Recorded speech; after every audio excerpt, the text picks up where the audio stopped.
Well, good morning, everybody. Let's go ahead and get started. Roll call, please, Jen. Mike Dawson, I'm here. Tom McDonald, Here. Jennifer Finley, Jim Molitor, Carol Langford, Danielle Matt, Bing Matt, James Steele Jr. He's running late. He should be here soon. Martin Charlo, Len Present. Tutis, and Lanice Trahan is at security training.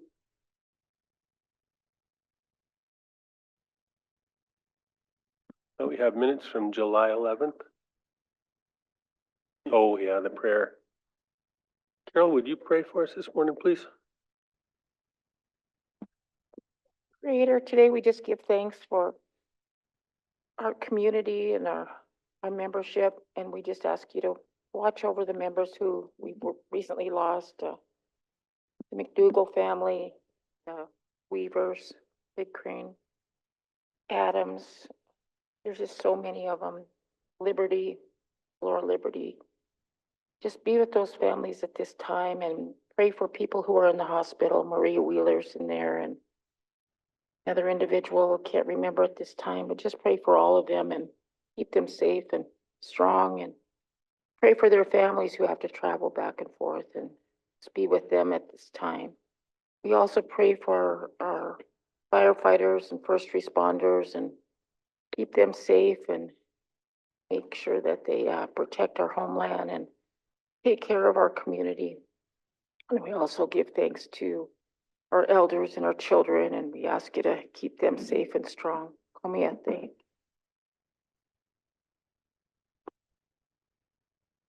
Thank you, Carol. With that, we got July 11th minutes. Martin, did you second the minutes motion last time? I believe I did, yeah. Abby, did you get that? The minutes were seconded by Martin. Thank you. Any other changes? Motion? Motion by Martin to accept the July 11th minutes.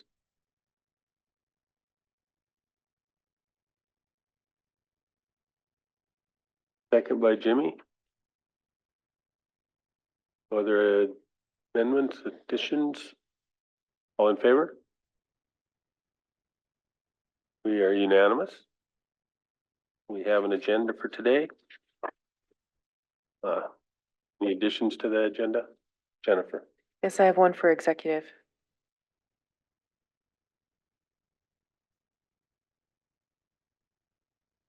Two walk-ins?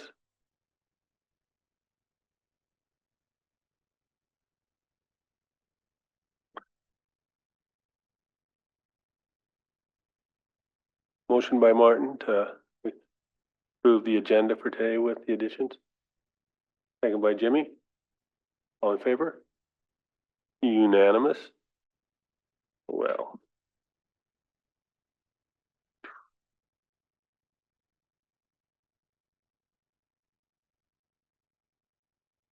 Is fire control one of the walk-ins? Let's start with fire control. Come on up, Ron. Morning.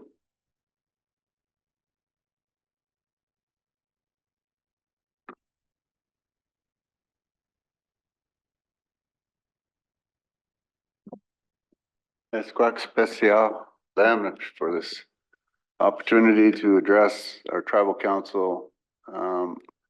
Really come in for one purpose, is to explain the fire danger and kind of give you a heads up to some of the things that are going on around us. So the Lolo National Forest has a fire called Miller Creek. It's under investigation. Went to about 1,100 acres and showed some pretty good fire behavior. Quickly grew to about 200 acres after it was discovered, and high resistance to control, just to set the framework. So we do have a large fire that's in our zone, and we are members of the Southwest Montana zone that include the Bitterroot National Forest, the Lolo, state of Montana, several counties, and Flathead Indian Reservation. And today at 10 o'clock, they're going to have a restrictions call, and they're talking about fire restrictions. And I just wanted to give you folks a heads up to that there is going to be a discussion and kind of set the framework, I guess. The decision is the tribal councils, I think in conjunction at some level with Shane Hendrickson, our superintendent. And then I come forth at this point and just give you some information and kind of let you know what we're looking at in terms of fire danger now, looking forward, and the types of fire activity that we've had. So here on the reservation, we haven't had a fire since June 16th, so basically a month ago, and it was a 1/10 of acres size. Year to date, we've had 4 fires, very insignificant. We haven't had any real activity. We haven't been in a gunfight yet. So I really have a hard time understanding just what it's going to look like when we get that fire, if you understand where I'm coming from. We haven't had rain since July 2nd. We've had 8 days consecutive of 90-degree temperatures. And basically, if you're looking at your screen, that's the Ronan Ross station. That yellow line is where we're at currently. The green line is projected. So the projected weather is 10 to 15 degrees above normal. And will be 99 degrees probably Sunday, somewhere in that neighborhood. And you can see how that's spiking. And this is the ERC chart, which is the energy release component, which talks about large fuels. And the type of weather that we've had with the 8 days in the 90s, the no rain, has very rapidly cured a lot of our fine fuels, which have grown extremely tall this year. We've got some areas that have a lot of fuel, continuous fuel beds that normally didn't. And I think you might have seen that across the reservation. I'm sure Mike Dolson, that chairman, it looks a little different in Camas Prairie than it has in previous years. So with that, we know we're going to have a high level of potential. I feel like, so that's Pistol Creek looking at upper elevations, Plains looking at the west side. I mean, everyone's right at 90th percentile heading up to 97th percentile conditions, meaning we're dry and we're going to get drier. We haven't had any fire activity, as I've mentioned. Our publics have been good, but I think it's just a matter of time. So I think we have to look at things. I think restrictions might be something that we do entertain. And I brought Devlin here to just explain, I guess, the different levels of restrictions, just so you're educated on those. And when it comes down to making a decision, that we make an informed decision. Okay, so I handed you guys the fire danger ratings and descriptions on your deal there. Those basically tell you on the back what, description we're in. And right now we are in very high fire danger.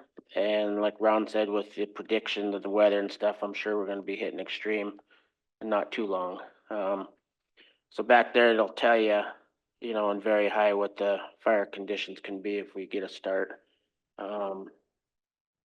So for stage 1, I'm sure a lot of you guys, been around, so we know what they are, but stage 1 restrictions, the following acts are prohibited until further notice. Number 1 is building, maintaining, and intending or using a fire or campfire except within a developed recreational site or an improved site. So we're going to want to keep people, their fires in something contained, not just thrown on the ground. Also smoking except within an enclosed vehicle or building, a developed recreation site, or while stopped in an area at least 3 feet in diameter that is barren or cleared of all flammable materials. So, I mean, basically stuff that the public should be following anyway. So stage 1 is just a way of getting out there, us prevention guys, the fire guys, and making sure people are following these deals here. Stage 1 exemptions. The exemptions would be person with a written permit that specifically authorizes the prohibited act, that would be coming from you guys or us, cultural fires are exempt. So if someone's cooking dry meat or they're doing a sweat, those are all exempt. The only other thing that really is eye opener on here is person using a device solely fueled by liquid petroleum or LPG fuels that can be turned off and on. So you can use barbecuers, you can use your little propane deals also. So that's stage one. Stage two is where things change a lot. Building, maintaining, and tending or using a campfire will be prohibited in the stage two restrictions. So campfires will not be allowed.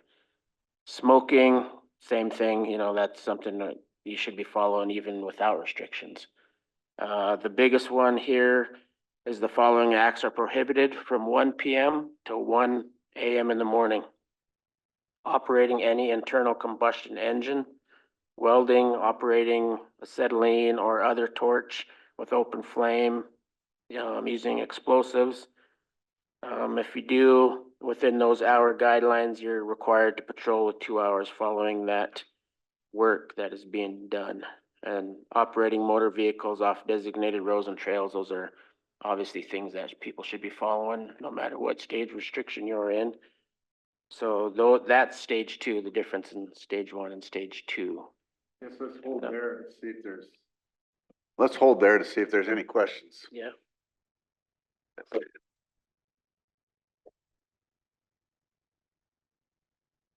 So stage one and two is it's a huge difference. Like Ron said, right now, our public, our tribal membership, people have been very aware of the fire dangers, things. They've been good. We haven't had, I think we've, like I said, had 4 fires in the last 3 months. One of them was lightning. The other 3 were person caused. So I guess just to add some more information, looking at stage one, I'd like to add some language there to prohibiting people driving off-road through tall grass. I could see that being an issue if somebody drives across something in a UTV and catches something on fire, that grass would be very receptive and might want to move. You know what I mean? I mean, just throwing that out. I'll also say that the Bitterroot National Forest is looking to go stage 2. The Lolo, they're kind of up in the air. I just got off the phone with the FMO. A lot of people like to jump over stage 1 and go straight into stage 2.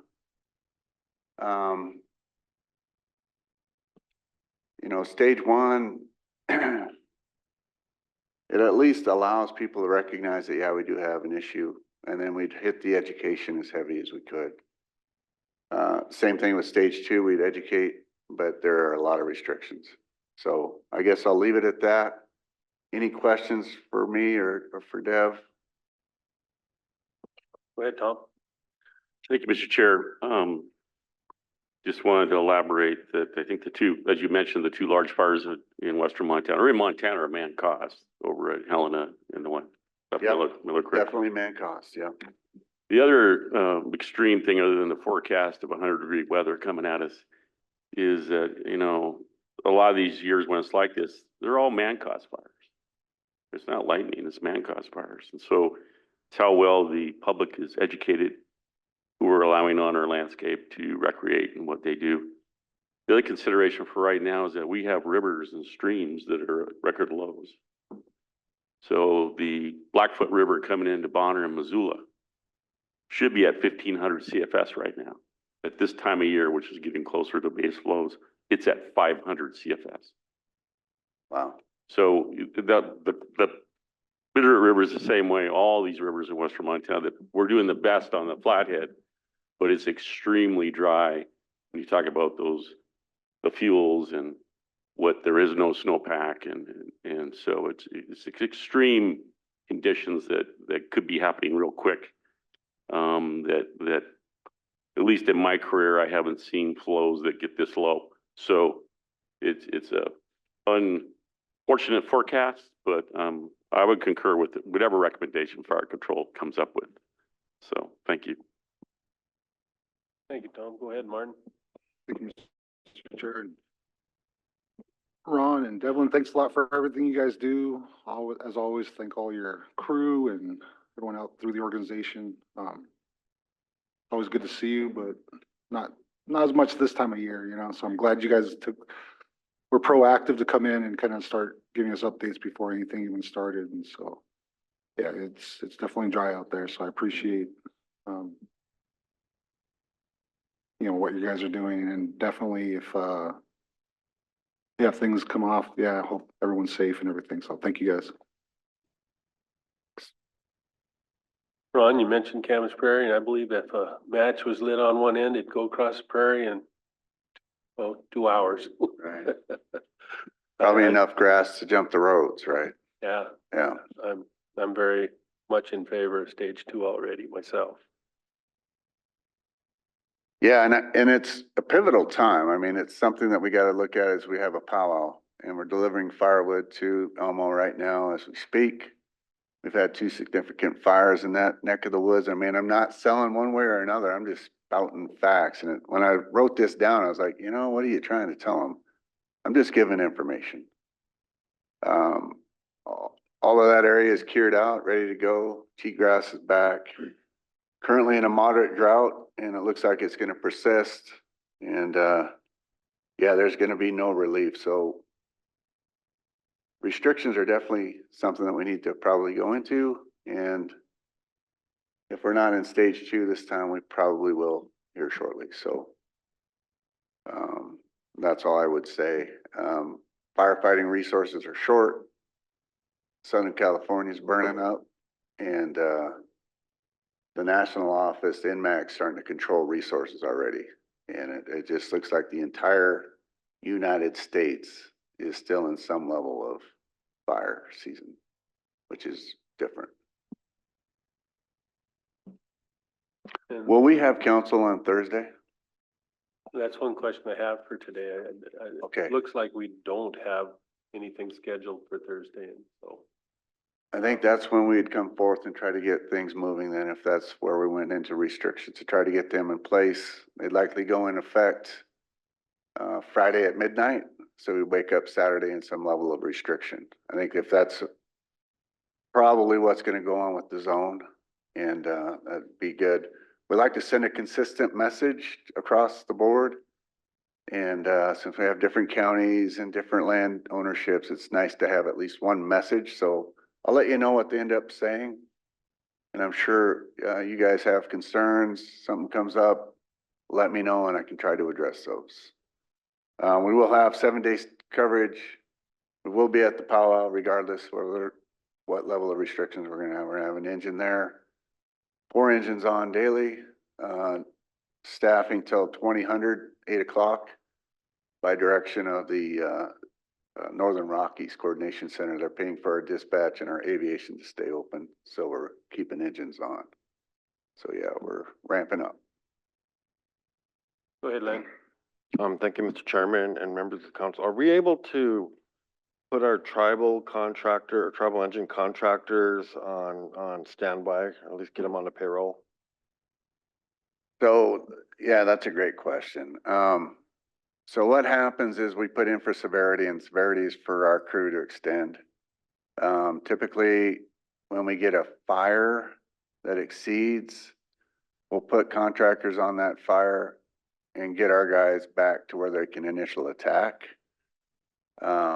So, you know, you need a fire code to put them on, and we don't have a fire. And then when it comes to severity, you know, the national office, you know, the government's paid for the engine that are federally owned. And that's who we pull in to staff for initial attack. And contractors are used for extended attack. And I had a discussion with Franny yesterday, you know, and he's an entrepreneur. He's done an excellent job of where he's at, and he definitely tells his side, and I appreciate that. And I'm glad he called me and we had a discussion. I'm sure it's on the minds of all the contractors. It sounds like they're all getting pulled to these fires that are starting to break. So I think our contractors are actually getting employed kind of the same way they have in the past on large fires. Yeah. So with a federal engine, I can take that engine, I can put them in a helicopter, I can fly them up to the top of the missions, and I can put them on a fire. that's up there. And the engine doesn't cost me anything and it's within their jurisdiction. You know, they can be the incident commander. Actually, I can delegate them the authority. And so there's a lot of flexibility when you have another federal entity coming in. And, that's some of the thought processes behind that. But that's a good question. I mean, that's something that is on the screen for sure. Thank you.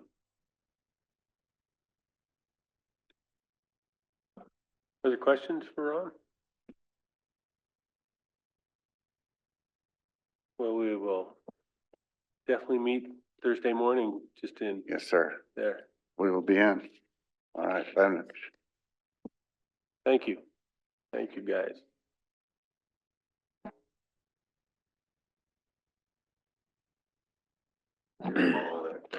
So we have two qualified investigators, myself as the lead investigator and Rich Fisher as the other qualified investigator. And we also have 3 trainees.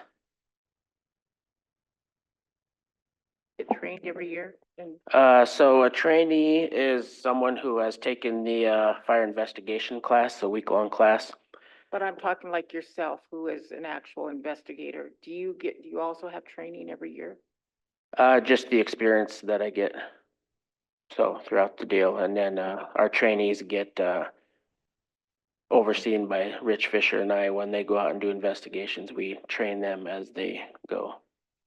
Thank you. Thanks.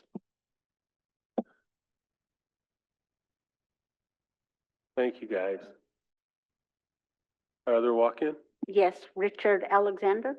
Richard, come on up. Morning. Reluctant crew? His bodyguards.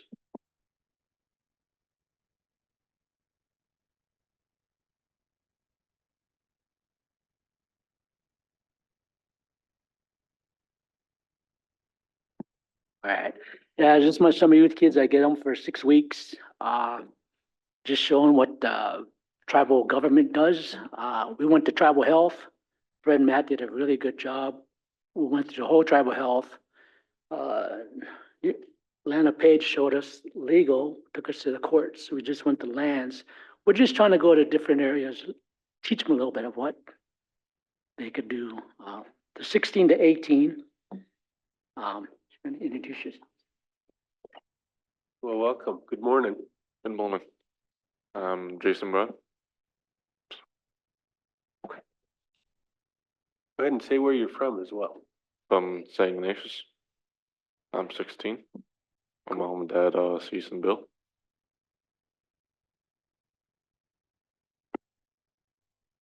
My name is Corday McDonald and I'm from St. Ignatius. I'm 16 and my dad is Adam McDonald.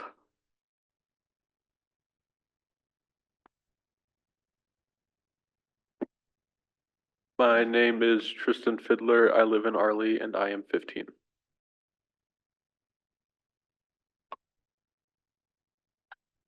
My name is Landon Waxrice. I live in Mission and my parents are Richard and Amber Waxrice.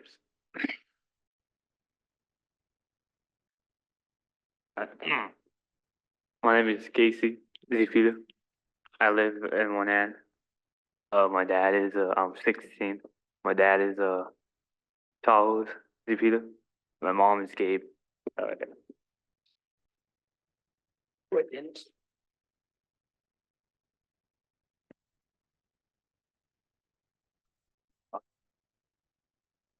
I'm Dennis June from Pablo. My parents are, my dad is Jay Juno, my mom is Darlene Juno. I'm 16.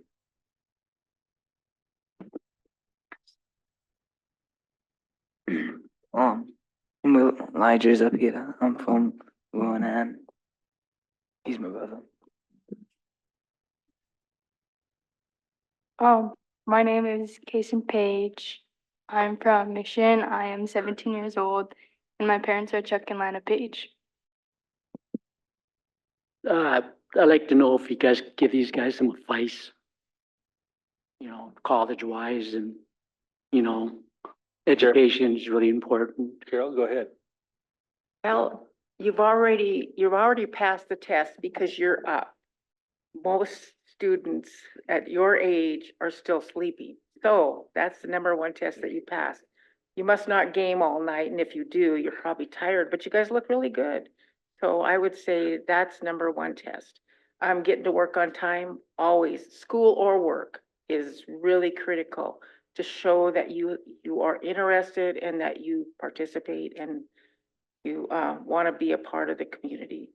I think you guys all speak well. That's another problem I've seen kids have when they come in here, they can't talk. But you guys did really good, and so I'm proud of you to just stand up there and be proud of who you are in people. And so, yes, I think you've already passed the test.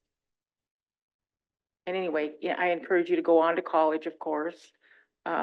Most of your parents, I see a few of you that I know, the parents went on to school and they're probably encouraging you to go on to college. So, but just stay in high school. That's all I can say is finish that first step and then move on. Go ahead, Martin. Thank you, Mr. Chair, and thank you, Richard, for bringing the crew in. I remember being a summer youth participant a long time ago. It was a good experience, taught me how to work with other people. I guess advice would be a lot of what she said, the soft skills, the being on time, being dressed for work, being prepared, being safe, all those things that aren't taught as much. Don't be afraid to ask questions. Don't be afraid to make mistakes.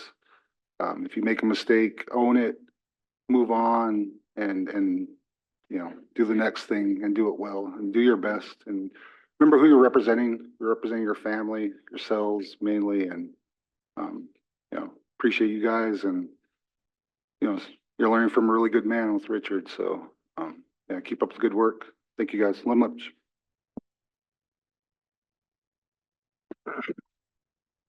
First of all, I want to welcome you guys for being here. Thank you for being here. And like Martin said, it's been 50-some years since I worked on a number of youth like this, and we were up in the mountains planting trees when I worked for forestry, and it's, look at the trees that we planted up there in the, White Horse Lake country, and now they're up there getting up there pretty high, so I guess we did a little bit of good by planting trees back then, but it's, something for a good experience for you people to have a job like this and make sure, like Carol said, that you're on time for work. And that's one thing about an employer, when you get a job, they want you on time for work. They don't want you to be coming in late or dragging your feet or anything else. They want you there. But I want to thank you for coming in, and if you got going on to school, college, you want to make sure you go. Don't let anybody try to just, deter your plans about going on to school, and it's good that you're thinking about doing that. So, thanks a lot for coming in. I appreciate you guys for being here. Thank you. Yeah, good morning. Thank you for coming. And, we have lots of opportunities in our tribes. The opportunities are kind of endless in a lot of regards. If you want to get into a technology job, there's places in the tribes that you can do that. If you want to be a doctor, there's places that you can work for the tribes to be a doctor or a lawyer. I mean, just about anything. If you want to work in forestry, we just had a report on fire control and some of the fire danger. So there's definitely a need for people in all the different parts of the tribes. So, when you think about your education, ask lots of questions. If you're going to go to university or college, ask them lots of questions, because they're the schools, the universities and such that you go to, you are their customer and you get to ask them all kinds of questions when you go to that university. And if you don't like what the answers they give you, then go to a different university or college. You do what your passion is, find your passion of your heart and go after that. Lim Limsh. Thank you, Mr. Chair. Yeah, I'm not sure coming in today. I have to reflect back when I was your age and my first job at 15.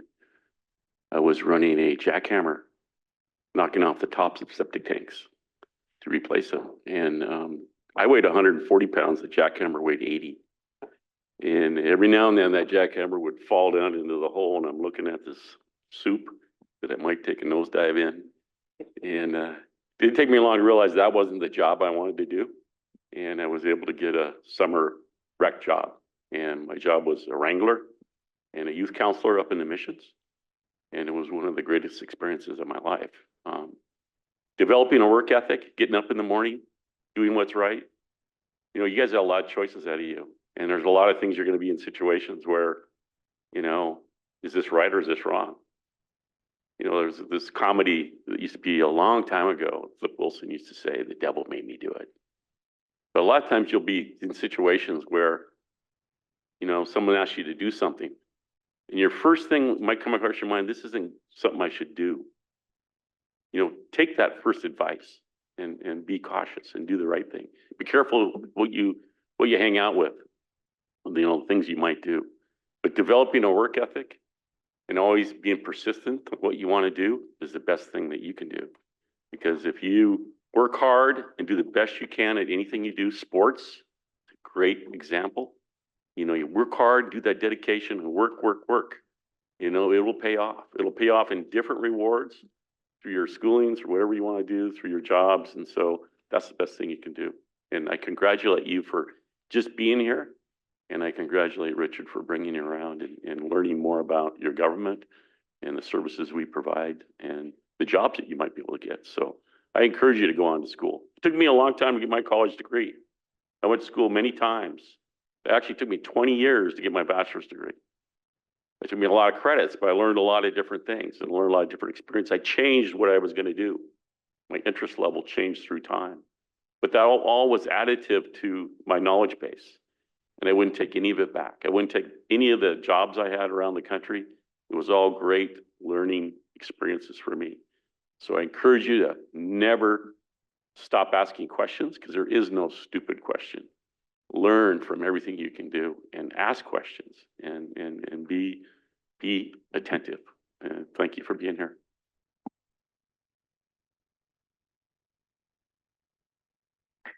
Thank you, Chair. I don't know, Richard, for bringing these young folks here. It's great to see the young people out here trying to learn, trying to, you know, go with their life wherever it takes them. You got a lot of experience up here of different variety of things that happened in this life, people's lives up here. I just want to tell you all, I appreciate the fact that you introduced yourself, introduced your parents. That's pretty awesome. I appreciate that. I think it's really respectful. And I just wish you all well. Love and life to all of you. Thank you so much, Richard. Thank you for bringing your workers here. That is no one else has done that. And I really appreciate that. And I want to thank all of you workers for coming here. You guys are all, you might not know it now, but each and every one of you has something unique and special to do for your people. And when I was your age, I didn't know what that was yet. I was still figuring that out. And when I was your age, I hated school. I used to pray every morning because I was Catholic. I used to pray every morning for snowstorms to cancel school because I didn't want to go. And I was a smart girl and I was a good girl.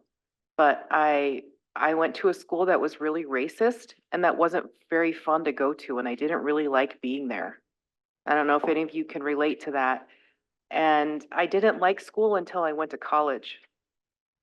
And that was the first time in my life where people recognized me as being very intelligent.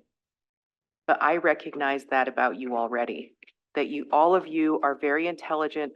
All of you have something that you're supposed to do for your people, and you might not know what that is yet. You might have to figure that out as your life goes on. But all of you have something good that you're supposed to do for this world that only you can do, that nobody else can do. All of you know things that nobody else can ever know. Even if you have a brother or sister and you have the same mom and same dad, They have their purpose and all of you have yours. And part of your job in this world is to find out what that is. And I'm here in a leadership position, but there's a bunch of leaders in our community who don't have the title of a leader, but they're leaders. And in my mind, a leader is gonna do everything. Leaders make mistakes, first of all. We've all made mistakes, but leaders really try to do the right thing. Leaders do the right thing even when it's hard. And if somebody has to lie, they're not a real leader. They're something else. And if you're part of an organization and you're a liar or you're there for yourself for any reason, you're part of the downfall of that organization. But if you're a person and you're there with a good heart and you're trying to do the right thing and you're there for other people, then you're the reason that the organization is staying together. Those kinds of people are the only reasons that an organization continues to exist. And those kinds of people are the only reason our tribe has continued to exist, because we've had people who were selfless, who gave their time and their lives and their energy and their work for other people. Those are the kinds of people who made sure that we're still here. And anyone else who's a liar or who is there for themselves, they're the those are the people that we have to fight against, even in our own group. So all of you can be leaders in your own lives and your families. And I don't think you have to go to college to be a success. I don't. I know people who are welders, who are electricians, who are plumbers, who are good people, who take care of their families. And to me, that's also being a leader, is being responsible, taking care of your responsibilities, raising your families. That's something to be really proud of. Doing honest work is something to be really proud of. And I think no matter where you come from or what you have done, the only thing that matters is where you are now and where you're going to go. And I think all of you can go to anywhere you want to go. And I wish all of you the best. And I look forward to seeing how all of you grow up and serve our tribes and make life better for all of us. I look forward to that because I see that in all of you. Thank you for coming.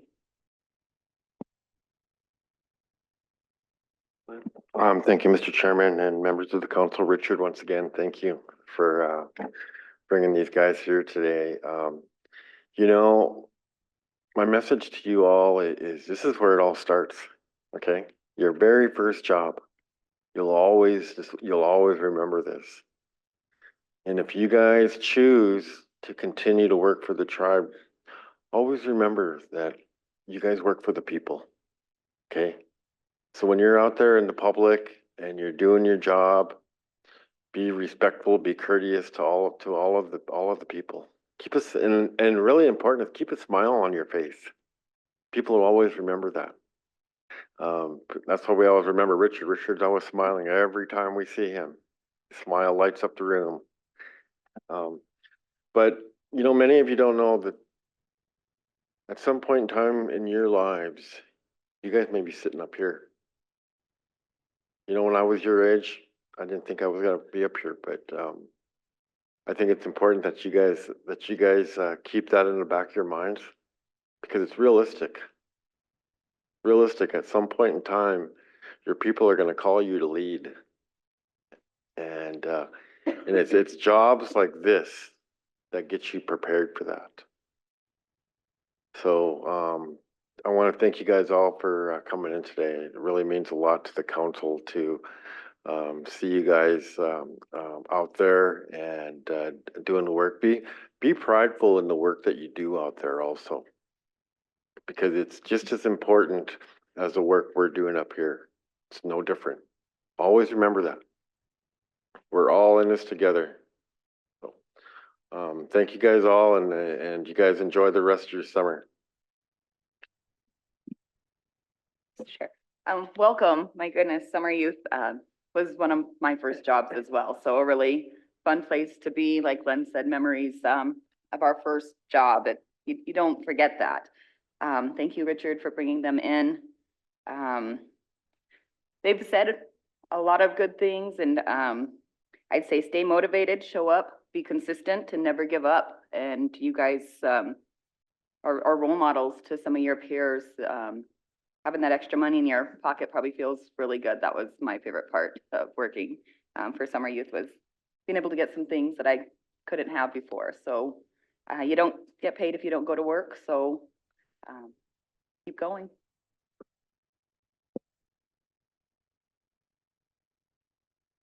I guess, advice I can add to what everybody else has said is, make sure you got a good pair of shoes on. And, good pair of gloves, and, Richard, work them hard, and, I do advocate, to go to SKC. I taught for 25 years at SKC. There's a good chance I might have seen your parents somewhere along the way if they went to SKC. So, take care of yourself. I guess the greatest piece of advice I got from my grandmother was, don't lift with your back, lift with your legs, and protect your back always. So that's the advice I have for you. Thank you for coming in, and have a good summer. On a closing remark, I got, I show these kids how to sit up for a wake, cultural language. Right now, we got crosses we're making for the ones that don't have markers down in Mission. City okayed it for us to go get 32 by 4s, so we're painting them now. So we're gonna start on that today. We got a funeral going on today, tomorrow. So usually what I do is trying to find them something to do. You don't wanna stick around to build them, so we'll go somewhere else just to keep them busy. But I do appreciate you guys' time and talking to these young guys. Keeps me young. But, thank you. Thanks, guys. Thank you. Thank you.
Well, we do have one for executives. I think we'll go out of regular into executive.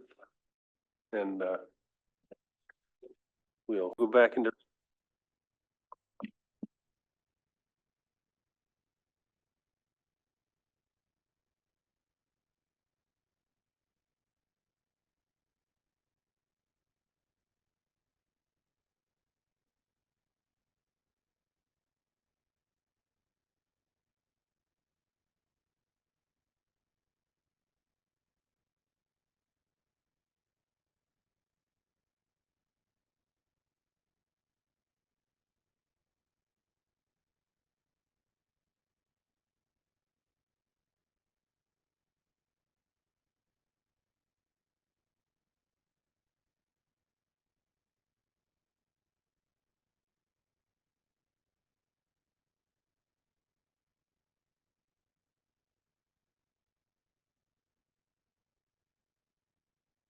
Did we lose Ruth?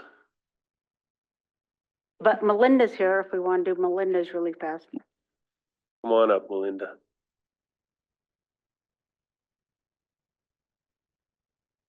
Good morning. So, my presentation starts on page 11 today. And I'm here to get approval for a project-specific agreement with, Montana Department of Transportation. And this one's for a study for pavement condition at the, Ronan and Polson airports. And there won't be any construction, it's just a study for those, 2 sites on the reservation. Questions from Linda about that asphalt study? Motion by Martin to approve. Second by Carol. All in favor? Unanimous with Len out of the room. All right, thank you. I just had to come up and get your signature, Mike.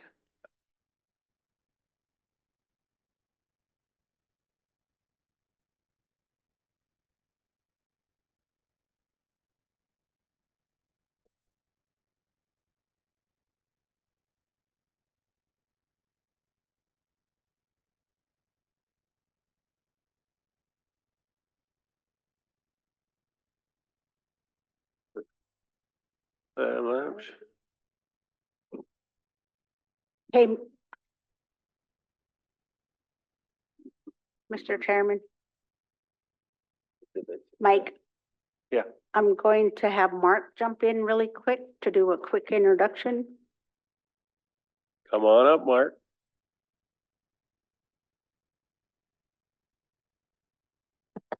Sorry, I'm not on the agenda, Mr. Chair and Council. I just wanted to bring down Mr. Robert Compton. He used to be here as an acting superintendent for us, but he is the what is the title? The rangeland managers. Rangeland Management Specialist out of the region, and he's here just as a review for our program and that, making sure that we're on track and that if there's anything that the region can do for us. So I wanted to have him come up and introduce himself for any of the council that doesn't remember him. But to say hi and that he's here for the week, just going through the showdown with us. So he'll be here with us today and tomorrow, and he was going to be down at our office on Thursday afternoon for a luncheon. Yeah, my name is Robert Compton. I'm the Bureau of Indian Affairs Northwest Region. I'm from the Eastern Shoshone Tribe from the Wind River Indian Reservation, but I've been here working in the Northwest Region for about 25 years. So kind of claims this is my home nowadays. I work here for the tribes, oversee all the tribes here in the Northwest, working with them and making sure that we succeed as Indian country in range, ag, and the noxious weed side of it. So just here as a courtesy to come down and work with Mark and his team to see how we're moving forward with making sure we're staying in compliance with all our projects and range and so forth. So feel free to stop me anytime. You see me walking around here, lost or eating the barbecue on Thursday. So thanks for inviting me here to be a part. Appreciate that. Barbecue on Thursday. Go ahead, Tom and Carol. Thank you, Mr. Chair. Robert, it's good to see you again. And thank you for all your assistance to our tribes over the years for all the different grants and information and being acting superintendent and just lots of different things. So I want to appreciate that. Good to see you. Hope your summer's going well and wish you the best. Thank you.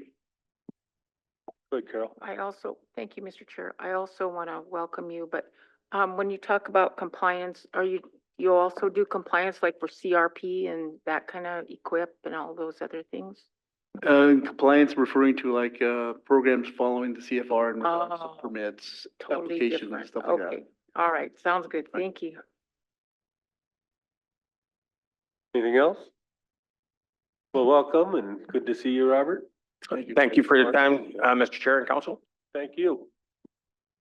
There be a report that you provide to us after you're completed, a written report? Yes, there will be. I will usually provide it to the program as well as the superintendent and the chair as well. Oh, okay. So just to kind of summarize what I did and what I find and what we assisted on. So usually it's on the spot to correction if we do anything like that. Okay, great. Thank you. Right. Looks like James has a question. Yeah, I'm just gonna remember Chief Washakie, isn't his mom from here? Isn't his mom Salish? I'm looking at Ruth, yep. Dad was Salish, yeah. Yeah, welcome.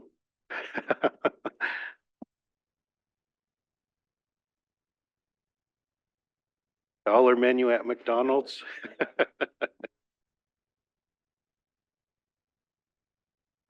Ruth. Morning.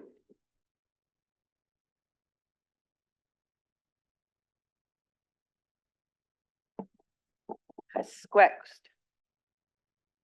Happy, no, not happy. We commemorate the Hellgate Treaty today. July 16th, 1855. The request is to purchase capital equipment for the Tribal Lands Department.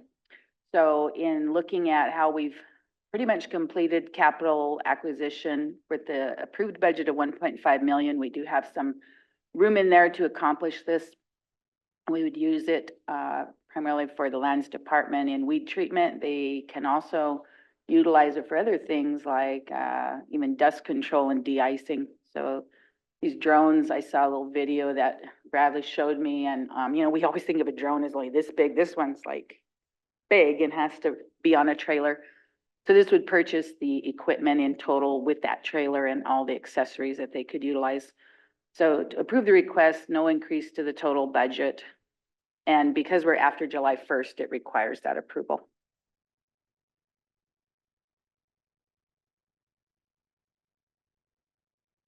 Go ahead, Len. So are we needing to obtain some kind of insurance on this in case it crashes, or how does that work? That's an excellent question. In the general realm of liability, I think that's what your question is. There's a couple of ways that the tribe is covered as I guess, an employer. So if anybody were to be, you know, just acting within their scope and an accident occurred that was outside of their control, if there was any liability of that, we do have insurance for that. We also have tort claim coverage because we're operating these programs under self-governance. So if there was to be a claim that the United States would have to be doing judgment upon, there's that avenue as well. Is there a certification that we need to obtain from the staff to? Thank goodness they're here. Yes, we've already got the first leg of the certification done on it. They are looking right now at further training to be a licensed drone so they can go over a certain ceiling height. But we do have they've already went through certification training right now. Brad, AJ, Jackson and Mike have all went through that training already. They went to Washington last year and were certified. But they have some other trainings that they do want to get done. We have 4 other people that are going to be trained on this. It increases the coverage that we can do when we do our weed treatment. It can cover 50 acres per hour. And if it was a ground-based unit, like if AJ had to go out there with the ATV or UTV or hand background packing, he can't cover that much ground in the hour doing the spray. So it actually increases our mobility on it. We can do surveys with it. We can do checking pins, compliance, but it also does everything computerized. It tracks through a system, maps the entire system so we can stay away from water, homes, everything that we can't do aerial. That does take background. It actually drops the cost of per acre cost. If a background cost out there for a ground-based unit to do background spraying, it's $75 per acre. This will drop that considerably because of the efficiency of this work that can be done. We also want to be looking at it as a potential opportunity to bring in additional funding for the tribes where they can be getting it leased out. We can have our certified people on it and they can contract and pay for us to go and do spot spray small acreages for our lessees also. So they'd be paying for that too. So that we could be potentially bringing in more money. Tom? This is with the trailer? Yes. And please explain to me why all these accessories are needed in the trailer. I'm gonna bring in Brad right now because I he's mean, the that's one like a that's been. stereo and speakers and. Oh, yeah, bed they're and- changing that up. Okay. Yeah, so the speakers, it's mainly just for the AC, because we want it, because these batteries get really hot on the drone, and we don't want them to expand and explode on us. So that's why we need the AC. The speakers, we're actually gonna take all that stuff out. We just need the AC portion of it.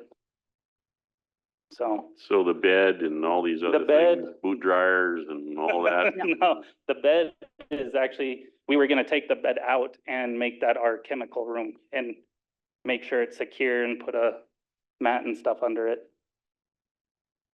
So, Yeah, Mr. Chairman, yeah, the total estimate is actually, if they got everything that was on here, is actually over 100. So yeah, they will have to, bring down to within that total estimate yeah, so that they can achieve that.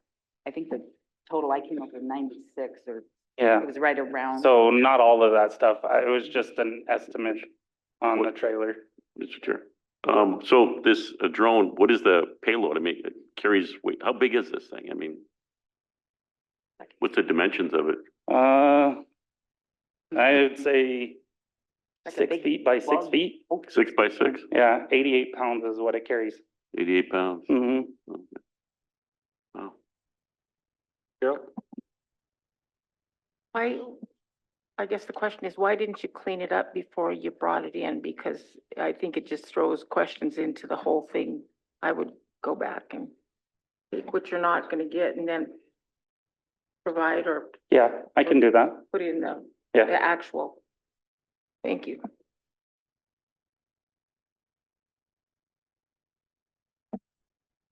Other questions? You said the entire quote is 96,000 something? Yeah, I'm just requesting approval for 100,000 up to, because that is only what is available in the unspent part of the budget. Tom?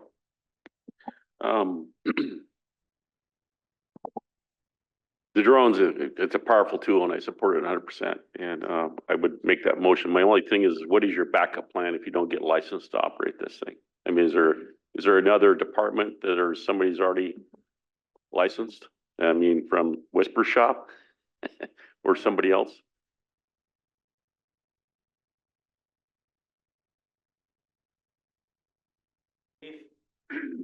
They underneath AJ's license, as long as they are in service and have taken some fixing and that he is picturing.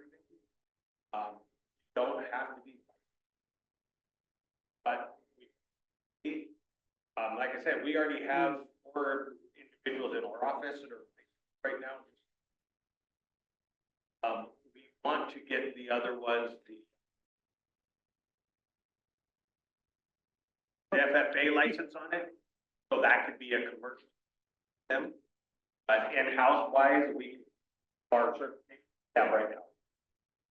Certification that they have capped at a 300-foot roughly ceiling, would never be sprayed that height. So That's pretty high. this unit will be able to be beneficial to that, but we want to have certification that CIA started doing with that last year, working with Whitney, Solitaire. Whitney. On getting certification here for BIA we want to get those guys BIA certified to be that way, fires or anything else.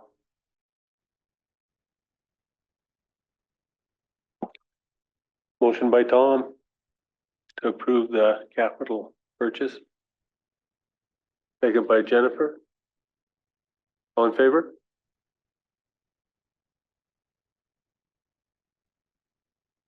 Like unanimous. Thank you. And then I will also get the updated quote on the trailer for you guys.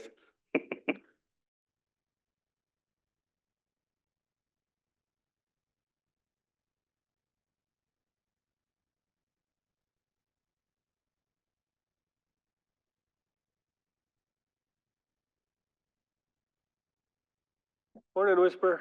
Come on up.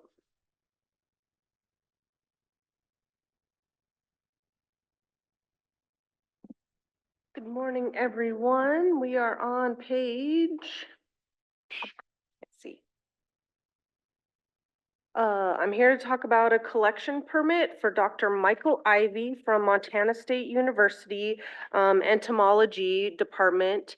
And they actually had this collection permit approved in 2020, but due to COVID, were unable to do any of the work. And so they have regrouped and they are ready to come out and start sampling bees, wood-boring beetles, and an invasive fly across the state of Montana. It has connotations to agricultural pests, and when they recently did their surveys before, they realized that they didn't know how many bees were actually in the state.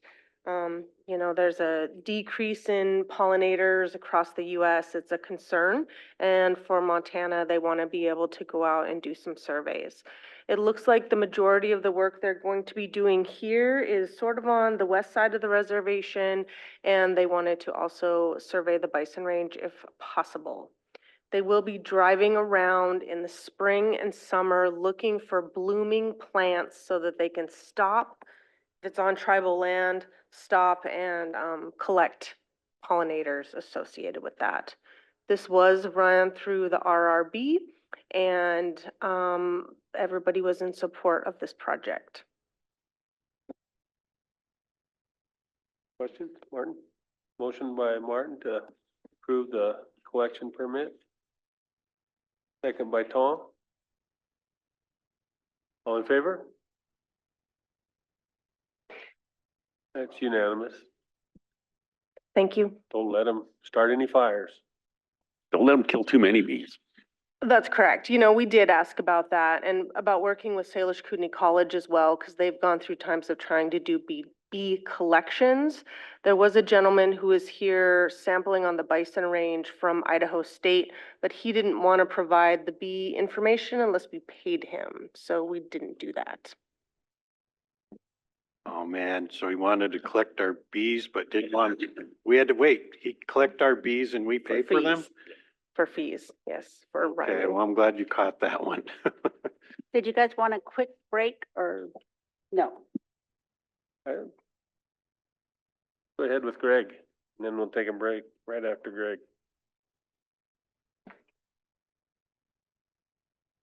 Morning, Greg. Good morning, Mr. Chairman, members of council. Is the packet up?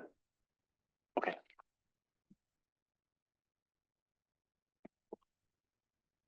So some background on my presentation. Today I'm here with a resolution requesting a letter and the resolution requesting the reimbursement from the BTFA for the expenses incurred during the quarter beginning April 1 and ending on June 30.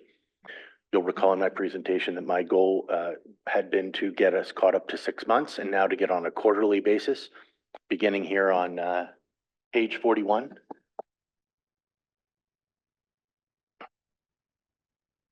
This is a request for reimbursement from BTFA. These are the sum of the expenses here in the bottom portion of the screen. The total is $4,034,541.09. The letter here is addressed to Mr. Hendrickson as the superintendent, as we've done in the past letters, citing the act, citing the reimbursement window, and then the amount. And then lastly is the resolution authorizing the request for distribution out of the compact funds.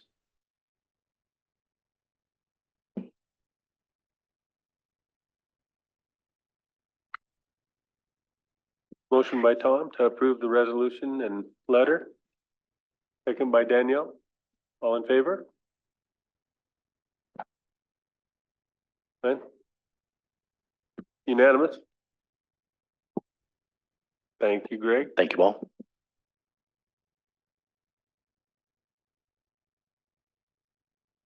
We will take a short break.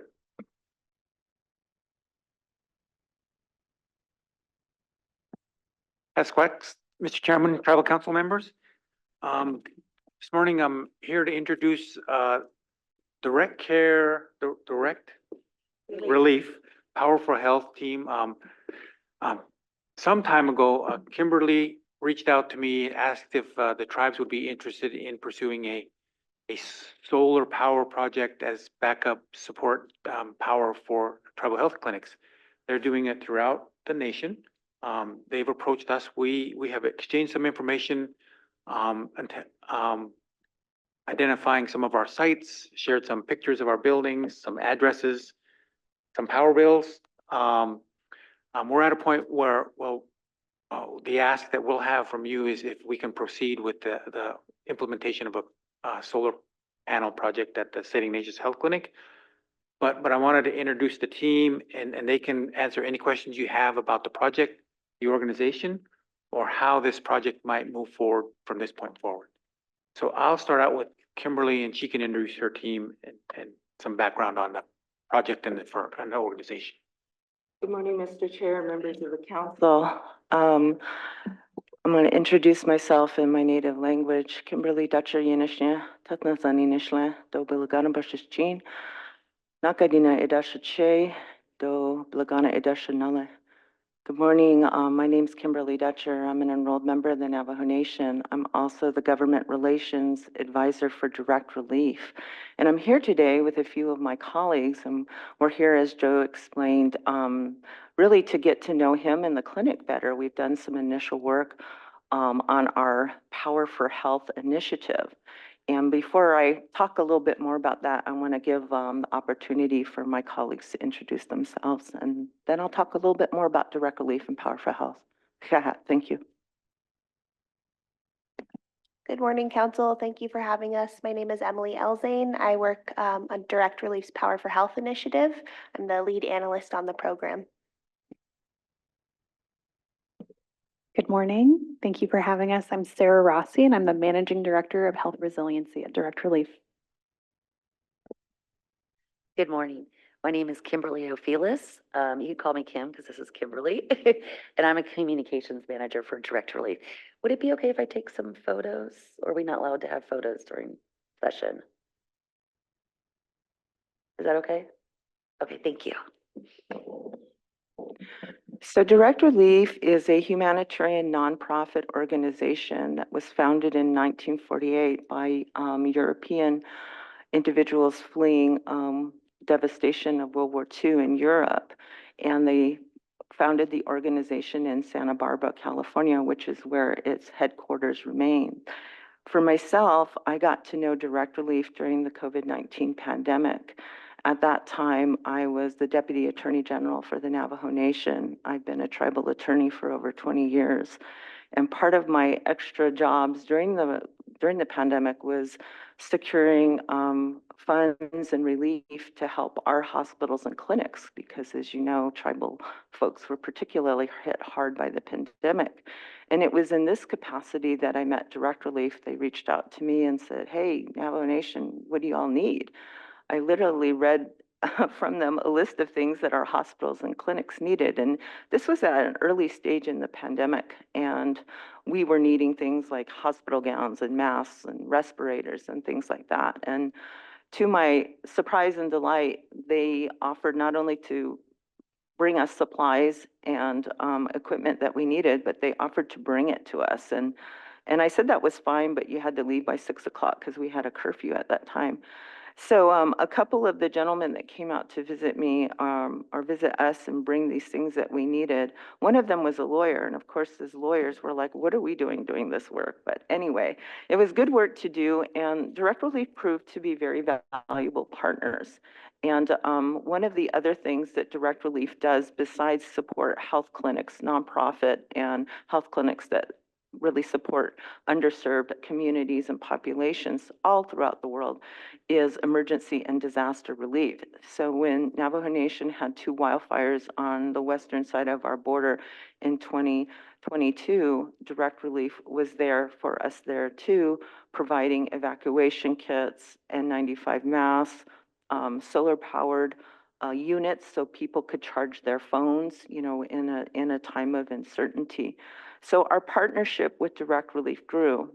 At the end of 2023, however, the leader I was serving under, President Jonathan Nez, was not reelected. So as you all know, and maybe this is how your government leaves, the executive staff were out of office. So Director Leaf approached me and said, you know, Navajo's the only tribe we've worked with, but we'd like to do more in Indian country, and would you like to help us build a tribal program?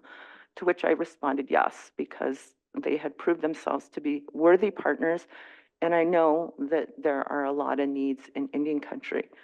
So our first initiative that we've been working on throughout Indian country is called Power for Health. And what we do with Power for Health is we supply health clinics with solar panels and backup batteries through a grant program that is free to cost to our clinics. And we've done this, this initiative started in 2017 after Hurricane Maria devastated Puerto Rico. When Direct Relief went on site, the folks down there said, we need power because their electrical grid was destroyed. Their health clinics couldn't operate. And our leadership at that time, that Direct Relief, realized that there's an important connection between the delivery of health services and the availability of electricity. So everything needs electricity. You know, we are reliant on electronic health records.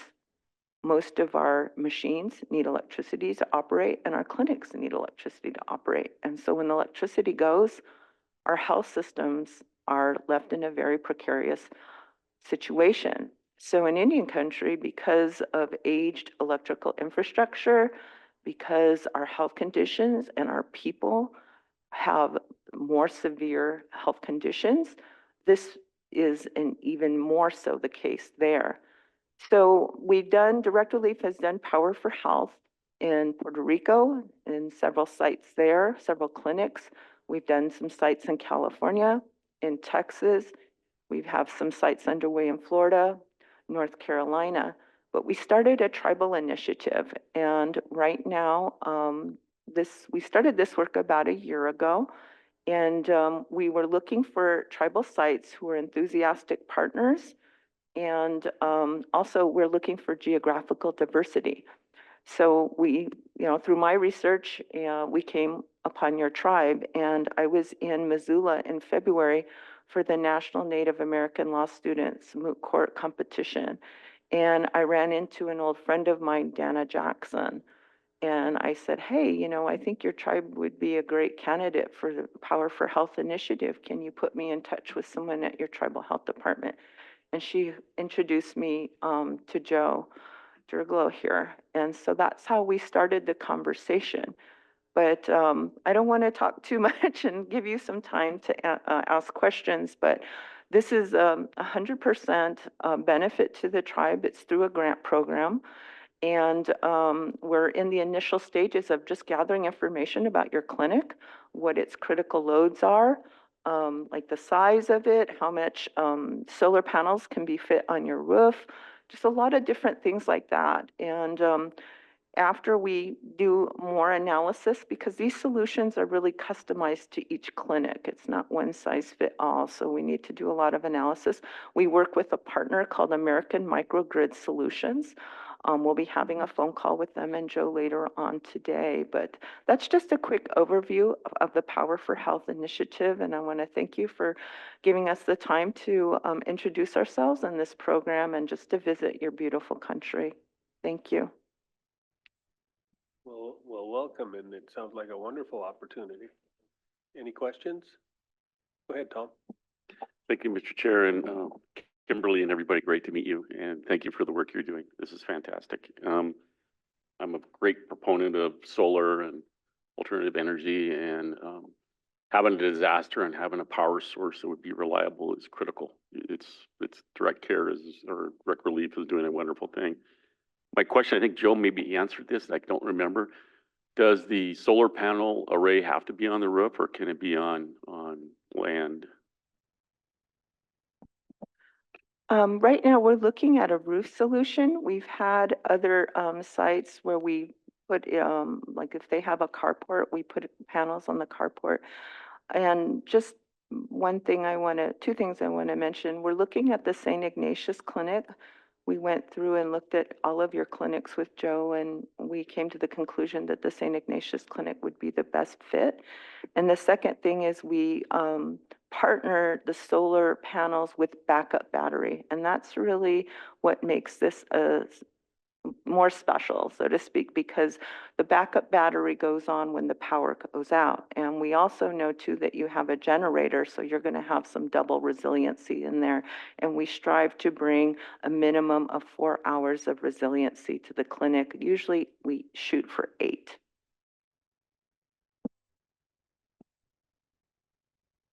Go ahead, Joe. Good question, Tom. I've asked that question about the roof. I've shared that I don't like folks on the roof, even though it's not a lot of maintenance around panels, mostly cleaning the surface, I suspect. But I've asked them to consider that too as part of their analysis. I thought I'll keep it off the roof, and then if I could put it in the parking lot, the parking structure, then I don't have to clear snow, and I get backup power. So, I've asked them to consider that as part of the discussion.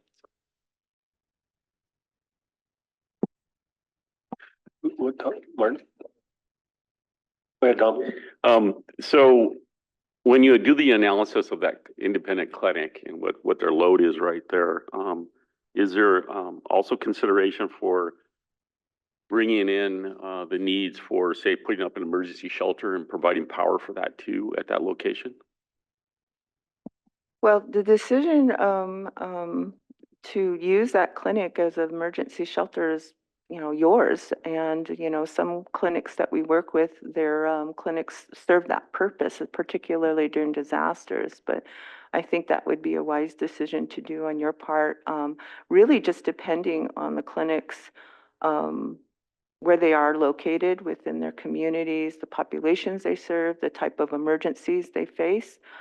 Here, I think you're probably more susceptible to wildfires, but of course, down in the Southeast United States, hurricanes, winds, California, for example, also faces wildfires. So I think that's really a decision for you, but we really aim to keep the clinic open. Another concern, in addition to just the power element of this, is keeping medicines and vaccinations that require cold storage, keeping those cold to keep them viable. So that's another component of this. And a lot of devices, medical devices, require power to be operable. So that's another concern that we're hoping to address through this initiative. Go ahead, James. Yeah, thank you, Mr. Chairman. I appreciate the discussion. Our sister tribe, the Spokanes, have been doing this solar on a variety of buildings for about 2 years now. They got a grant with the Department of Energy, and I talked with the, not Greg Abrahamson, but Clyde, and he's kind of the project director for that. So they have put in about, I think he said by the end of this year, by the end of this summer, they'll have about 150 buildings. They've put solar on homes, primarily homes. They've put solar on their administrative building. I think they put it on one of their health buildings. And he said some of the things that I learned in this visit with him was part of it is training, you're particularly on the homes, is training the occupants. Just because you put solar on it doesn't mean you jack everything up to, the AC to high and leave all the lights on. And he said, because you're not going to reap the benefits of some savings. But he said, but people that do a normal activities, usually see about 30% off of their light bill. He said, even when it's in a cloudy day or such, they're still generating some power, in the wintertime. So I'm definitely a proponent of this, and I think it's we have Arkai that's been in a time or two with the effort that he's working with, the company he works with. But I've also learned some things in visiting with the folks in Spokane, and so at some point I would like to see. I talked to see if at some point we could go over and visit with those folks there and just see how it's working.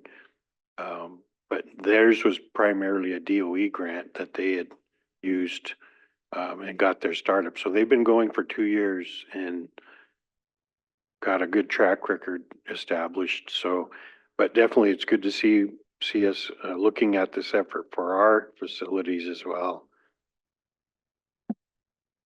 Colin? Thank you, Mr. Chair. Looking at the photo, the Tesla thing reminded me of one particular issue that can be a problem with extreme long-term power outages. And it's one thing that I strongly am a proponent of is electric vehicles. Is there a consideration that could you throw in a couple of charging stations for electric vehicles in this battery setup? Mr. Chair?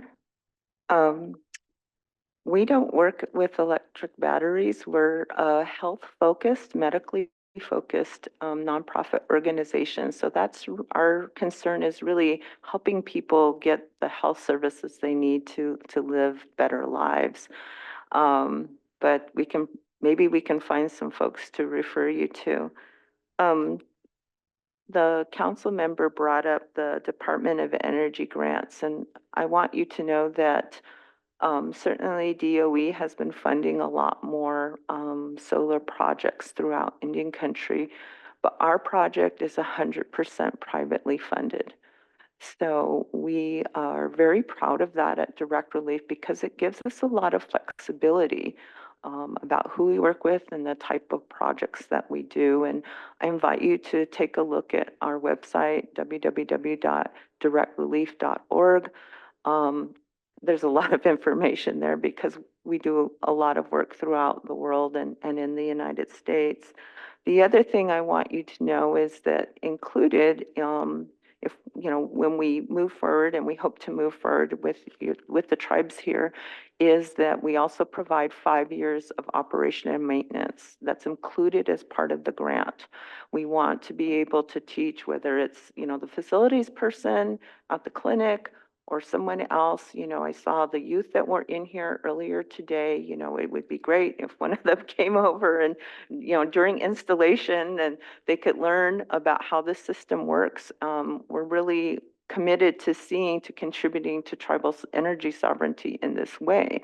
We want you to be able, because your system is going to last 25 to 30 years. So you want folks to be able to learn how to maintain it and keep it up so you obtain the maximum benefit from it. So those are just a few other things. I want to also give some time to my colleagues here because the Power for Health initiative is one thing that Direct Relief does. There's a variety of other things that we do to support clinics.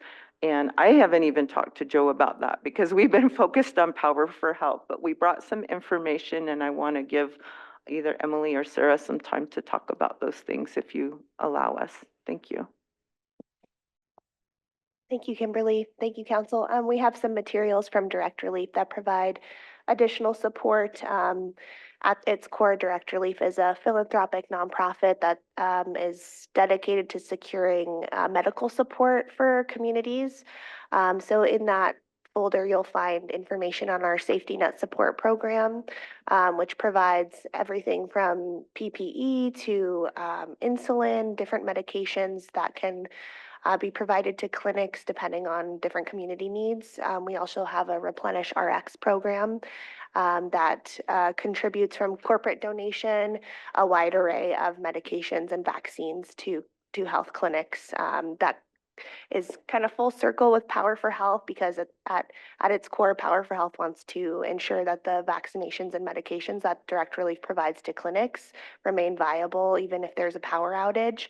We're really focused on that energy security and resilience for those medications and vaccines. I also wanted to just mention back on the EV charging point that we base our analysis for the clinics off of your current energy load and the electrical bills that are currently there. But if you wanted to place EV chargers on site, that solar will be producing power for the building and whatever meters are associated with that. So I think that's a definite co-benefit, as are the electrical savings.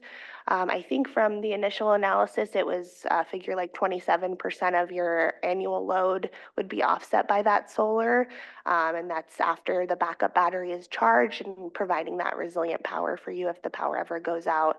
And if the clinic serves as an emergency site or a cooling or heating shelter, you know, that solar electricity that's producing from the panels can be used for that as well. It's kind of whatever's in the building, and we really work with clinics to kind of specify the needs that they have and where they want the electricity to back up for certain operations in the clinic. Go ahead, Tom. Thank you for that additive material. So I have an electric car and it will power my house for 3 days if the power goes out. And my electric car will run when the gas station shut down because there's no power. And my car can provide services to people when there's nothing else going on. I look at EVs as an essential item in today's world, and it could be part of an extension of this program. So yeah, I look at it as charge station. I mean, once your battery's full, then you can use that for your load of the building, or you can charge your electric fleet. It could be ambulances, it could be medical care facility or vehicles, whatever. So we're get some EV charging stations down there, Joe. And I'll bring my car down. Thank you. Jennifer and then Danielle. Yeah, thank you so much. This sounds like such a wonderful opportunity. And I remember watching the news about Puerto Rico and how terrifying that was for people to be without power for so long. And it's real. And so thank you so much for providing that amazing service to our community. And, you know, Joe, maybe this is a different conversation, but are there any plans in place for emergency situations if people don't have power, that they will be able to come here and for at least medical purposes if they have equipment or something that they need and they're not able to get into a hospital? And is there any kind of plan for that, to provide those kind of emergency services to people so they know where to go? They need power.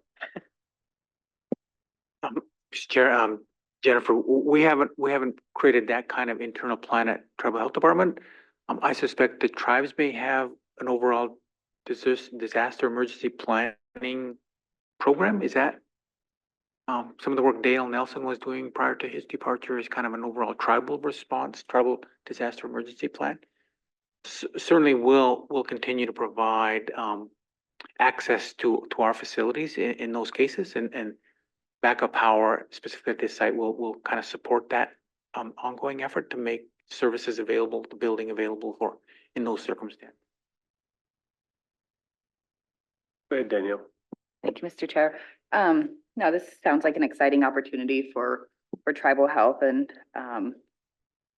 so I think you answered that the panels, it'll be good for about 25 to 30 years, and you guys are covering operation and maintenance for the 5 years, but how much does that maintenance expense look like for us after that 5-year period?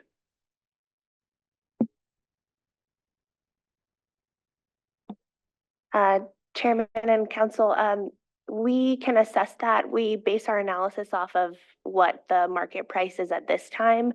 The way solar panel technology and battery technology is projected, it will likely get easier and more efficient to clean the solar panels. There's a certain amount of remote monitoring that is required for the system to make sure everything is producing energy correctly. So we can definitely follow up with that question. Typically, it's been anywhere from $3,000 to $10,000 for that operation maintenance for 5 years for clinics, but it kind of varies based on regional geography and the companies that provide that service. If it's a workforce development opportunity as well, Direct Relief is very interested in pursuing that to ensure that folks can be trained to clean the solar panels and maintain the batteries. And if that's something that the tribes are interested in too, we'd love to partner on some sort of initiative. This is kind of our first cohort, so it would be a development phase and seeing how that works, but we would really like to pursue that.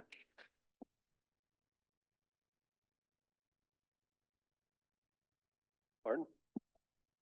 So with climate change, I mean, the snow thing, I always worry about, but it's the ice storms that we're gonna probably be getting.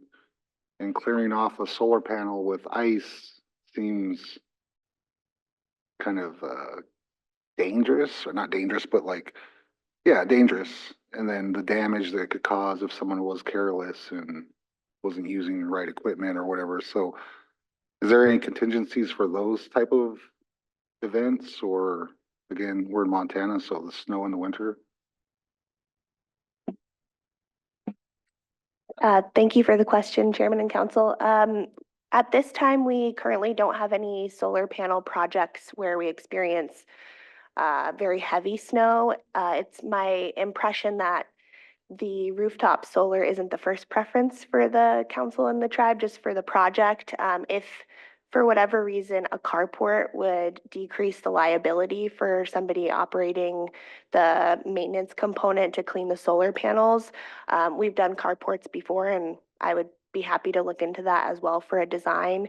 The solar panels we do use on these systems are commercial grade solar panels, and I'm sure with the industry, there's lots of folks that have businesses that can feel comfortable both with liability and insurance and getting up on the rooftop and cleaning the solar panels as well. But we can definitely follow up with some more research and see what the specific maintenance and operation is of those solar panels. The battery unit will be on the ground, so hopefully less of a concern with getting somebody up on the rooftop. And the solar panels are installed at an angle with racking systems, which is part and due to the angle at which they intake solar, but also to enable things to slide off in the event that there's snow buildup. But we can definitely do more research on that for you and follow up. Hope that answers the question. Thank you. Hey, Joe? Just a couple things to add. If I understand the process correctly, part of their team will work closely with Mission Valley Power to talk about the intertie, the technicalities of how that might work. So going forward, that would be part of the process, working closely with MVP. I've tried to loop in Zach, kind of progress to date, as much as I can to, I guess the second thing, and maybe Lisa can help us, for us to continue to move forward, I think we need council approval to capital improvement. Anyway, we would need council approval to move forward with this project. I think they're at a point where they will start doing the heavy lifting part of the project. So some commitment from us at this point would be very beneficial. Motion by Jennifer to go forward. Go ahead, Tom. I guess, in regards to the roof of that building, and I don't know who the engineer or structural person that can say thumbs up, it's okay to put a solar panel array on that roof. Do we have anybody that's doing that, or is that part of the process that you guys do? It's an old hospital, you know, I don't know what the structure is or what the weak points might be. Yes, we can work with the building contractor, engineer, architect to give the final approval. We do that in various projects we're working on. We work with a contracted partner called American Microgrid Solution, and they have an engineer on their team. So we actually base everything off of the existing blueprints that are okayed by whichever municipality has given them the green stamp, and to ensure that the load is viable, that we can place the solar panels on top of the roof, that there aren't any weight constraints, or that the roof, the roof isn't aged enough where it would not inhibit solar panels being installed there. So we can work with whoever built the building, or if you guys have plans that you need built, we've done that before. Whoever needs to give the okay, we can work through them. Mr. Chair, I think all we need is a licensed engineer to review the structure and what you're proposing to do. Otherwise, I don't think we have anybody. So Mr. Chair? we're gonna pull to the Jesuits and ask them, I guess. Mr. Chair, can I just add to that? Okay. Typically, when we work with municipalities, there's like a governmental unit, usually, you know, whoever okays the building that it's safe. It's like building and safety. So if there's a tribal entity that, you know, you have that does that, that would be the entity we would work with. And then, as Joe mentioned, we also work with the utility in terms of getting the interconnection agreement, and that's all part of the process. We're at the very beginning stages. We're just starting to look at the building itself and what it's capable, how much roof space, you know, the electricity loads, critical loads. What is crucial for the tribe to keep? What does it want to keep operational during an emergency? Does it want, for example, is there an ER component? Do they want to keep the pharmacy open? You know, it varies based on the clinic. So we're at the initial stages, and then later, once, you know, the tribe wants to proceed, we'll take a deeper dive into some of the more pertinent structural issues as well. But we're just at the beginning stages, and typically what we found, working with other partners, is it takes about 9 months to a year to completion. So maybe, you know, if we proceed about this time next year, we'll see a finished product. That's our hope anyway. Thank you. Got a motion by Jennifer to proceed with the project, second by Tom. All in favor? It's unanimous. Thank you for this wonderful opportunity. Thank you. Thank you, Mr. Chair.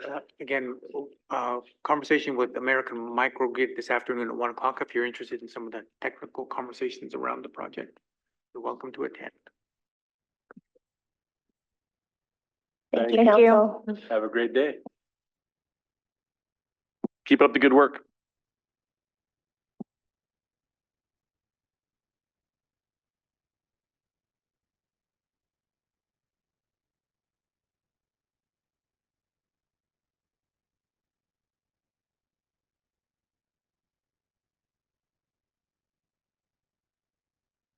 Sorry, one more thing while I'm here. I forgot to do this last time I was here. I shared a request from Cameron Decker in the our community to place a mural on the Arley Health Clinic.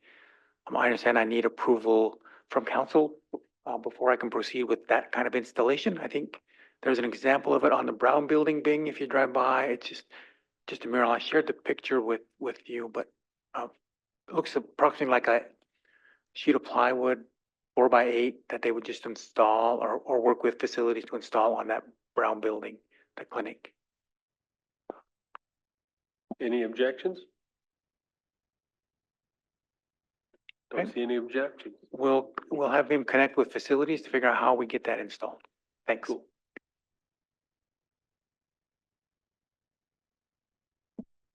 Morning, Ann. Come on up.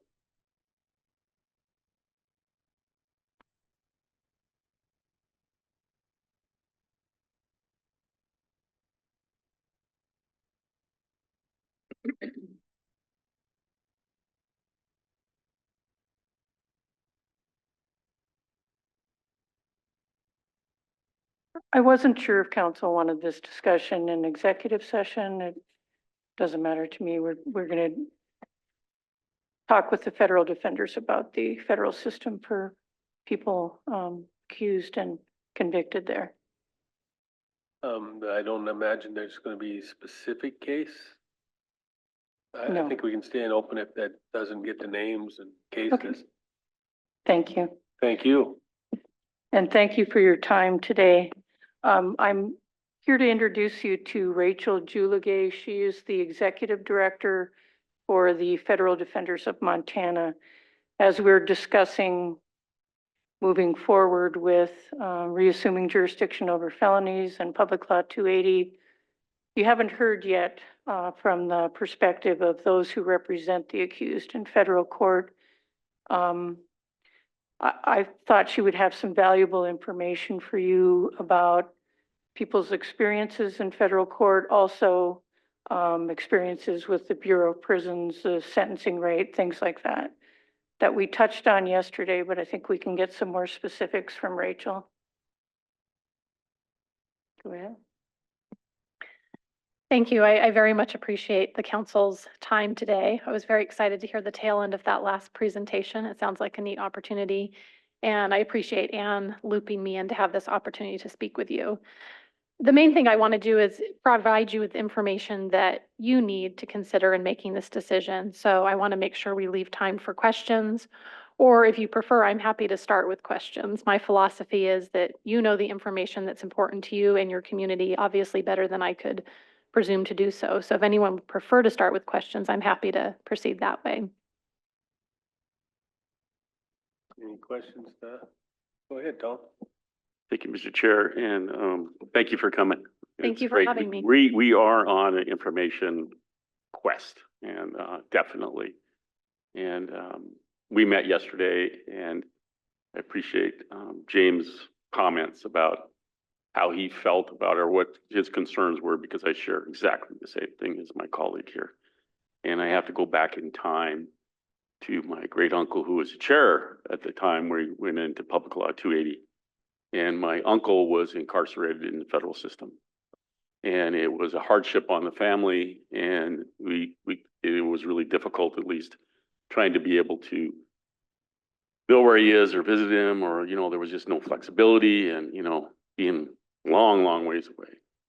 And so that, in compound with other issues that were going on at the time, he supported Public Law 280 to bring local control more to the whole situation. Because it was at that point in time, he thought it was a dramatic improvement. And so I still share some of those same thoughts. And so that's where I'm at. So as far as my background is that I'm not sure that there's that flexibility in the federal system that we can do locally, at least certainly with the tribes, but even with our colleagues in the state of Montana, there's a lot more creativity, at least in my impression right now. So I really think that as people argue one way or the other, they really should know what is the comparables. What is the difference being in a federal prison, and what are your options there versus being in a state facility, or we'd like to control everybody as much as we can just right here and treat their illness, if that's what it is, or whatever, and not have a reoccurring instances of people with law enforcement issues. So thank you for being here. And thank you for that insight. And you probably have an insight that even I don't have, having experienced that personally in your family. And I think that's one of the unique things that the Defender perspective does offer, if I may. We serve clients in the Great Falls Division, which is my home office, on the Rocky Boys, the Blackfeet, Fort Belknap, and Fort Peck reservations. Billings, our other busiest division, serves clients off of the Cheyenne and northern Cheyenne and Crow reservations. So we have considerable contact with these individuals. I think sometimes at a level that the prosecutors don't always have contact with these individuals. They may have victim witness coordinators, but we meet with our clients on a daily basis. We communicate with their families. We try to help people understand what is a very foreign and often inflexible system. So I'm glad to be able to share some information with you today that will hopefully be helpful to you. Go ahead, James. Yeah, thank you, Mr. Chairman. Some of the questions that I have are probably more to how to interact with folks that are in the system.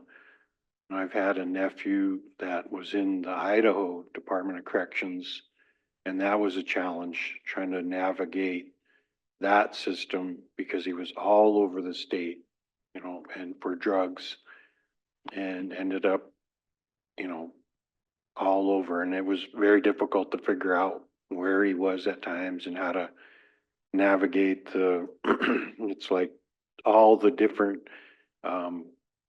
software programs that each jurisdiction uses to email an inmate or put money on their trust account, or, you know, Montana's has been challenging for me. I mean, I've had something mistake happen in my trust account, so I can't figure out how to put money on an inmate's you know, books or whatever because it's screwed up. But each system has a different process and it's frustrating. And so, and then the other is those of our members that I help that are in our state prison, you know, Shelby primarily now, and then a couple in Deer Lodge. That's where I'm running into that trust account. I screwed it up somehow. And my last four of my social is goofed up and I can't figure out how to get that figured out. But my concern is, even though it's been a little bit frustrating at times navigating the Montana Department of Corrections, you know, and Ann has given me a clear picture that there's no flexibility in Bureau of Prisons in terms of, you know, the very archaic, very not, they don't give two big pens about you, your family, etc. They're an inmate, and that's it. That's kind of the picture I'm getting from Ann. Is that correct?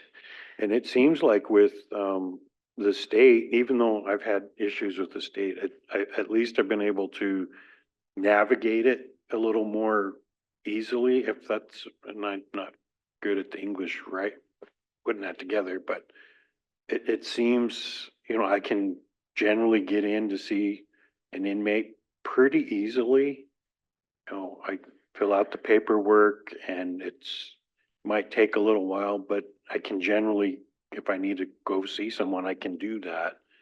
And it seems to be a fairly simple process. And once I figured out Idaho DOC process, you know, it seemed to be a little more difficult than Montana, but I guess that's my big concern is, you know, those folks that when we retrocede and those folks that are now prosecuted federally, can you elaborate as a defender, what are some of the things that potentially we could expect as family members or tribal council members or even Ann as her office is trying to help the clients that end up in your shop, and where do they get sent to generally? Where is yesterday they told us primarily Oregon, but I'm assuming anywhere in the Bureau of Prisons in the States.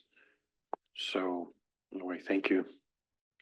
So I thank you, and I applaud you for figuring out how to navigate any Department of Corrections system, because frankly, that's one of the major challenges that we face. To answer your question, they can go anywhere in the United States. There are no BOP facilities in the state of Montana. So the one thing you know for sure is they will not be in their home state. Sheridan, Oregon has been a frequent place that many of our clients have gone who have been prosecuted from offenses on reservations. Sheridan, Oregon, if you followed the news at all in the last couple of years, has come under tremendous and well-justified fire for providing extremely inadequate health care in those facilities.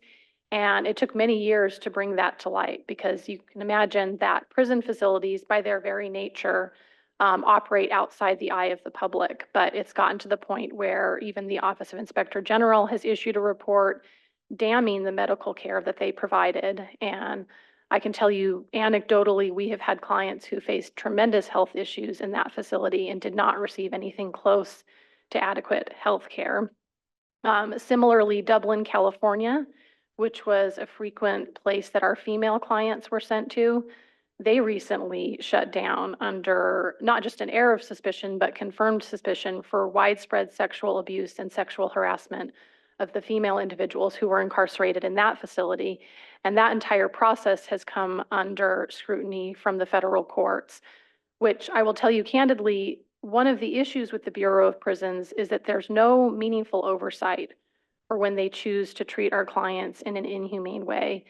Federal courts can make recommendations about where clients will be housed and recommendations about programs and services and recommendations regarding custodial credits for time that clients have served. But the Bureau of Prisons is free to do whatever they wish in that regard. And they generally and frequently do. And they have been given that power by Congress such that even the federal courts do not have oversight over some of those critical decisions that they make for our clients. The Bureau of Prisons is at heart a huge bureaucracy. It has, I think, 122 facilities across the nation, It incarcerates over 158,000 individuals. And for any of you who have encountered huge bureaucracies, the IRS perhaps comes to mind. Bureau of Indian Affairs. Bureau, I'll leave that to you to comment on. But the point is that bureaucracies do not operate to serve the individual. And to the extent that there are services within the Bureau of Prisons, they are one size fits all. They are not tailored to fit individual communities. They are not tailored to be culturally sensitive. And they're frequently not available at the rate that the Bureau of Prisons promises, because again, it is a bureaucracy that has the same staffing and resource issues that any large bureaucracy has. So the one thing you know is that the clients will not be housed close to their family. Now, they have the ability to make telephone calls and email. All of those things cost a lot of money. And most of my clients and their family have limited financial resources. One thing that I am fond of saying is that custodial settings is the one place where usury is still permitted to exist in our country. The rates that are charged, and perhaps some of you have personal experience with this, for the ability to communicate with your family are exorbitant. And I see families going beyond broke because they were already broke, trying to stay in contact with their family in the Bureau of Prisons. Not to mention that communication privileges are one of the first things that the Bureau of Prison takes away if somebody gets into trouble. Now, prisons have to have rules. I understand that. I can't imagine that it's easy to run a custodial facility. But some of these rules are things like having an extra pair of socks, having an extra apple that you're not supposed to have in your cell. Oftentimes our clients are faced in situations where they either defend themselves or they get badly hurt. And we do have clients who are frequently assaulted at the Bureau of Prisons. They get in trouble for these things, and it seems like the first thing they do is take away communication privileges, which, you know, I'll share my personal philosophy on that. Being able to maintain that connection with your community and your family is one of the keys to success, to reintegrating successfully into the community. So that is a first option for them rather than a last resort is troubling to us. And we hear about this from families frequently. In addition, with respect to visitation, I had written down how far Sheridan, Oregon was, but I think that it's about 11 hours from the Blackfeet Reservation. I think it would be about 9.5 hours from you all here. That's a tremendous distance to travel. Not to mention, you have to go through a visitation process, which can be somewhat labyrinth. And I've heard anecdotal stories again from clients about families going through the protocol for visitation, traveling tremendous distance at their own expense to visit with family, only to be turned away because there is a lockdown or some technical issue that they thought they had complied with when they did not. And when a facility is 9.5 hours away, and that would be the closest one, it's not like you can just turn around and come back the next day. That was probably your one financial shot, your one shot at taking time off work to be able to visit with that family member. There is also just a Byzantine structure of rules surrounding even mailing things in. I've had clients whose family mail was turned away, and we're talking about in the first critical days of incarceration where you are trying to become accustomed to new and frightening surroundings and trying to figure out your place. And mail gets turned away because a postage stamp just looks a little bit different and the staff thinks it's a sticker, which isn't permitted. Yeah, on that note, Mr. Chair, I went through that. They sent the letter back because I put a postage stamp on it. It had to be one of the pre-stamped postage envelopes. And then they sent it back because I used a yellow legal pad paper and it wasn't white paper. So, I mean, and then the other one was, it was a white paper, but because it wasn't legal size, a regular 8.5 by, it was, they sent it back. But the inmate, they said they scanned it and gave it to him anyway. And then they sent it back to me and I'm like, but I guess they scan it all anyway. But the point on that too is that those weird little, and it didn't say in the rules, I went through the rules, but those weird little things like that, that they don't, you know, I sent the letter as soon as the person was incarcerated, like you said. Didn't have any idea that a postage stamp, like you said, it had to be a stamped envelope from the post office with no stamp on it. And it has to be in certain colored ink as well. It can't be red or blue or pink. Oh, well, blue and black is it, but it couldn't be red.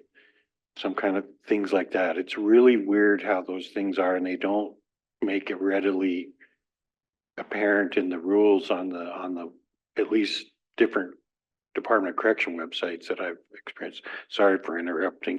No, I appreciate that insight. I think it's helpful to hear about that specific experience, and that mirrors the experience that our clients' families have. And you have the wherewithal to navigate that system, right? To figure it out and problem solve.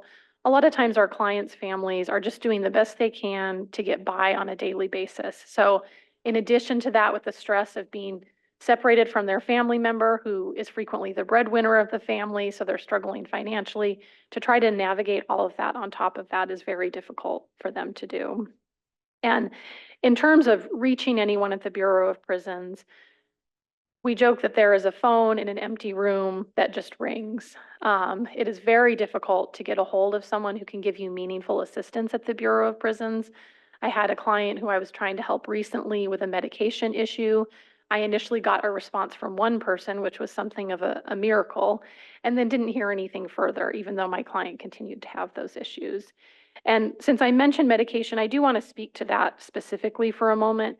So the Bureau of Prisons, in addition to all of the pretrial detention facilities that are used by the marshals here in the state of Montana, which is where clients are housed usually for upwards of 9 months to a year while their federal case is pending, because it takes a long time for a federal case to come to a conclusion. They all have what's called formularies, which are a list of approved medications. And what that means in practice is that we have a client who has taken years to titrate mental health medication, because many of our clients suffer from mental health issues or medical issues. And they get to the Bureau of Prisons and they're taken off all of their medications because they're not formulary. So then they put them on alternative medications, some of which were previously tried with the client under the supervision of their medical provider and didn't work for them. So then they have issues related to their medical health on top of, again, the stress of trying to become accustomed to this new and unusual environment. And then when we're talking about mental health medications, we often have clients who really struggle with already the overwhelming rules in a Bureau of Prison facilities, because on top of that, they're not on their mental health medications, which help them to cope on just a basic level. And it can take months for those issues to get straightened out. And there is a perception in these facilities that many of our clients are just drug seeking. And because of that, it feels like there's a presumption against them that you don't need this because you're medically necessary. You need this because you're drug seeking, even though they've been prescribed by other providers who have spent much more time with the client and trying to figure out their specific health issues. Within the Bureau of Prisons, again, you can be placed anywhere in any of these facilities. You can be moved without notice. When Dublin shut down, clients got moved. They were told they could only take a bag worth of stuff. They were sent off to all kinds of places with no advance communication with their families. And that doesn't only happen in the unique situation of Dublin. So families will call and say, where is this individual? And sometimes it takes some time to find out. Families will put a lot of, try to give money to clients because they're incarcerated so that they can afford basic things. Commissary is not just for luxuries, right? Which is how you buy things within the prison system. It's for things as basic as you want some ibuprofen because you have terrible chronic back pain. You might need to get that off the commissary. If you get moved facilities, it can take months for that money to follow you. We frequently are trying to help clients get their money back from what's called the BOP lockbox, which is as mysterious as it sounds. And I have a client right now in Cascade County. He hasn't been in Bureau of Prisons custody for 4 months. We still haven't gotten him his money back, which is his family's money, right? So those are some of the issues that we face at the Bureau of Prisons. To be honest, we have similar issues with the pretrial detention facilities that are used by the marshals. And I will acknowledge that the marshals are working with limited options. There are a lot of facilities that won't contract with them. But the marshals are charged with pretrial detention, so anyone whose case is pending in the state of Montana. The main facilities that are used by them currently are, they have some limited space in Roosevelt County. They have the facility in Cascade County, which is the main facility they use. They have some space in Yellowstone, and they have very limited space in Missoula. They used to have more space, but the jail stopped giving them as much space as they used to. And then they also use a facility in Basin, Wyoming. So, for example, my clients who are from Fort Peck, their family has to travel upwards of 5 hours to visit them. And these people haven't even been convicted of anything. Their case is pending. They are completely separated from their family.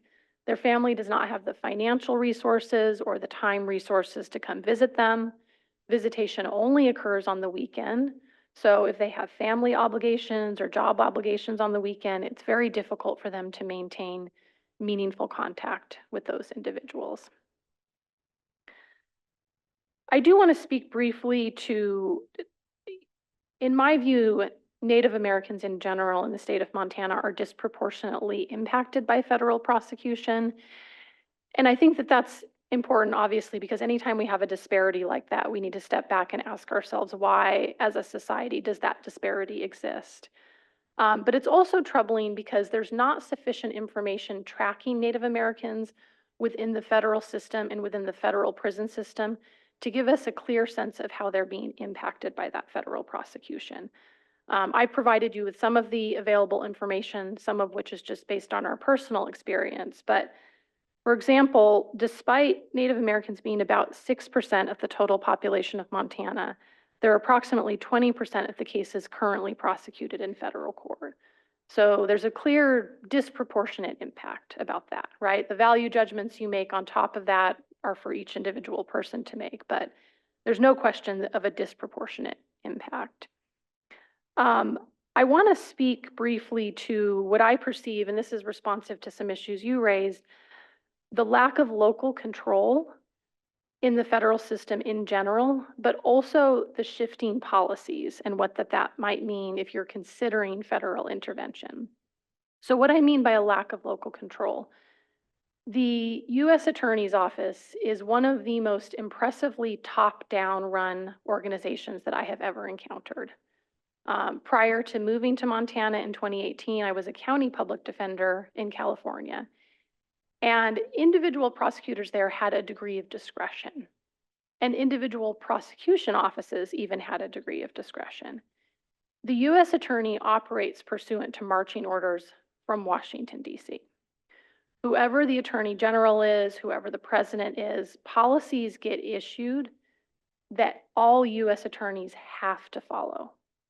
They are very good at this. Their structure is very effective in terms of the information comes from the top, and you have to follow it all the way down to the individual prosecutors. What this means is that you may appreciate some of the insights of the current U.S. Attorney. And I've worked considerably with Jesse since he's come into office. We have a positive working relationship. I credit Jesse with some things, including drug court, although whether or not we're able to keep drug court, we'll see. His predecessor was not willing to do it, so we could very well lose it depending on what happens with the next administration. But it won't be Jesse forever. It might not be Jesse in a few months.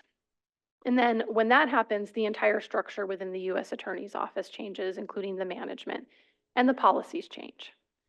We see this in our office often every 4 years when a new administration comes in and a new U.S. Attorney comes in. The types of plea agreements that our client gets, the type of individual consideration that our client is given, those things change as a matter of shifting administrations, without question.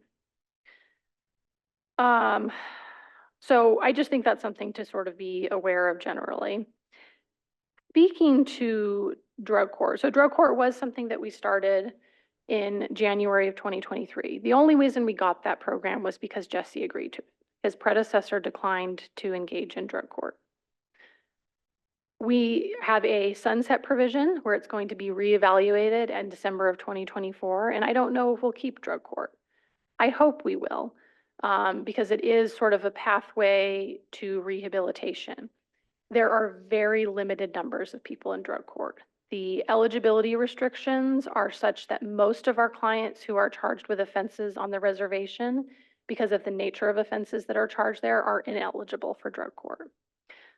The Missoula Drug Court has actually been the smallest drug court to get started. There's only 2 individuals in that. So to the extent that we have that one alternative court, I don't know if we'll keep it. I hope we'll keep it, but I don't know if we will, and it's very limited numbers. What that means is most people that come to federal court go to prison. And when you go to prison in the federal system, you do your whole time. There is no parole in the federal system. There's no eligibility for parole in the federal system in the way that there is in the Montana state system. You can get up to 15% off for good conduct credits if you don't lose them, but you do your whole time. And there's a few other small things for programming that you can get time off for. But the way the judge always explains it at sentencing is when you get sentenced in federal court, there is no parole. You do your full amount of time. To give you some perspective of what that looks like, so these numbers are from the United States Sentencing Commission, which gathers data pretty comprehensively about who's sentenced to what throughout the nation. Although I will point out to you that this is one of the issues I referenced earlier. One of my great frustrations being in Montana and serving the clients we do is they break up who gets prosecuted in federal court by race and gender. And understanding Native American is not considered necessarily a racial issue, right? But they say white, Black, Hispanic, and other. Native Americans are in other. So when you're trying to figure out how are my Native American clients truly affected by what is going on in federal sentencing across the nation, those numbers don't necessarily exist. They haven't been aggravated because they're lumped into other. Which, again, considering the disproportionate impact on our Native American clients, that's troubling to me that we can't even concretely figure out that impact. So for fiscal year 2022 in the state of Montana, there were 348 federal cases. Of those, 321 individuals received sentences of incarceration. So the vast majority of people in federal court receive incarceration. And I will tell you frankly. Sorry to interrupt. No, please, thank you. It just goes to something Ann had mentioned to us yesterday about 97% or something like that. So it's around about what you're saying then, right? That they go straight to prison. Yes, they go straight to prison. And I will tell you, 2022 and to present, we actually have a pretty good federal bench right now. Our judges, I think, I tell my clients, they're going to send you to prison, but they will listen to what we have to say about you as a person. That has not always been the case in the federal bench in Montana, and it will not always be the case, right? Depending on who is putting people into those federal judgeships and who gets through the gauntlet that is the Senate confirmation process, we won't always have the same federal bench that we do currently. So that's even with what I would consider a very good federal bench. Within those numbers, the mean and median sentences of imprisonment were 48 months and 35 months. 69 people received sentences of 61 to 121 months. 178 people received sentences of up to 60 months, and 21 people received sentences of over 10 years. So you go to prison, and you go to prison for a substantial chunk of time. The fiscal year 2023 numbers were 369 total individuals prosecuted in federal court. And the numbers actually went up in terms of the mean and median sentences of imprisonment, even with our good federal bench. And those numbers were 54 months and 37 months. So over 3 years, nearly 5 years in terms of the mean and median. 336 of those individuals total received sentences of imprisonment. So, one thing I try to tell clients when they come and I meet with them, not during the first meeting, because we don't need to talk about that yet, but I try to be very honest with my clients because I'm doing them a disservice if I give them false hope. And I tell them, I'm going to do everything in my power to get you the best sentence possible, but you should start preparing yourself for a sentence of imprisonment.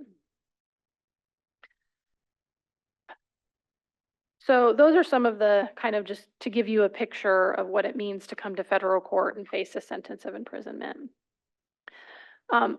After a sentence of imprisonment, you come out and you are supervised by United States probation, or if you're lucky enough to be released on pretrial supervision.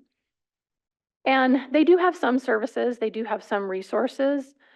Like the Bureau of Prisons, their services are one size fits all.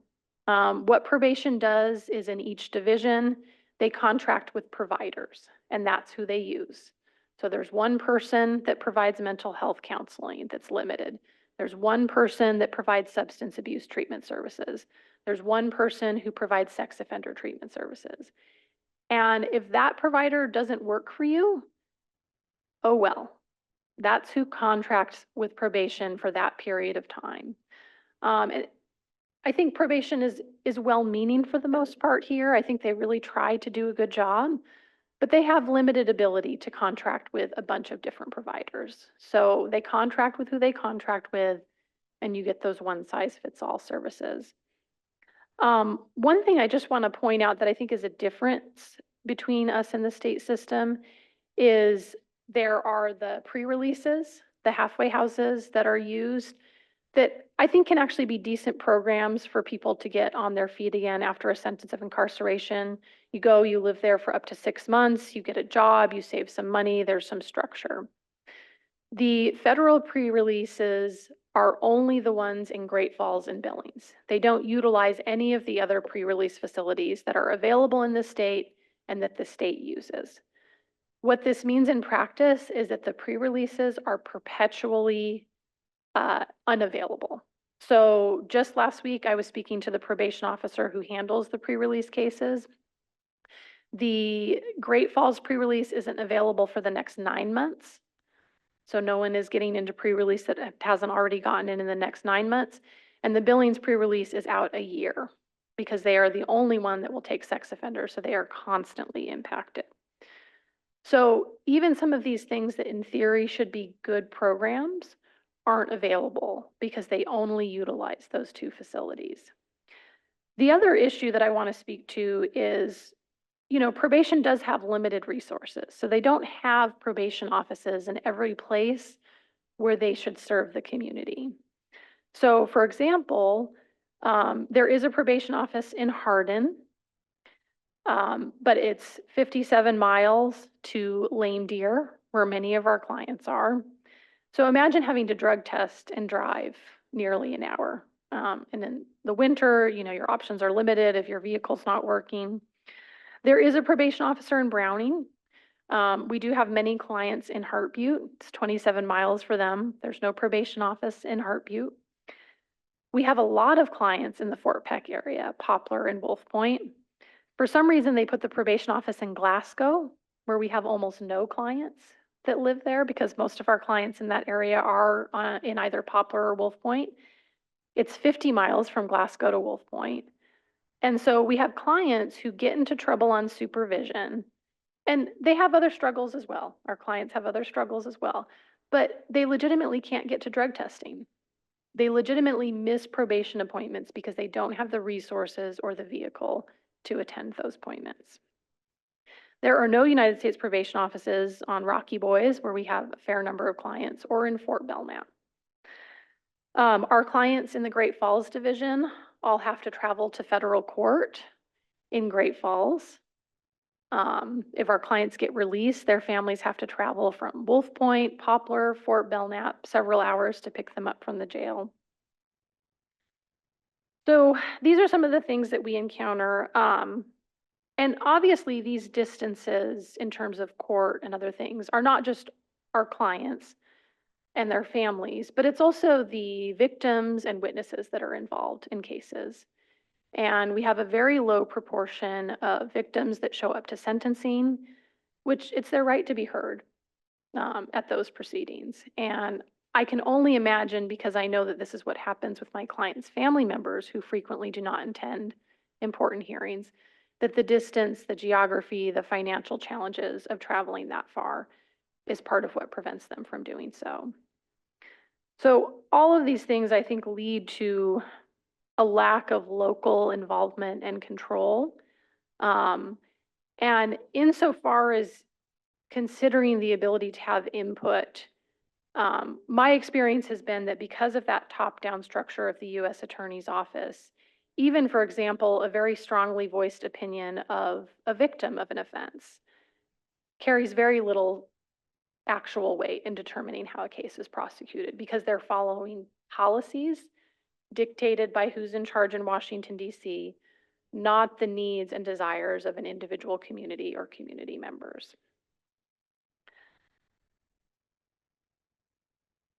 Oh, there was one other thing I wanted to say.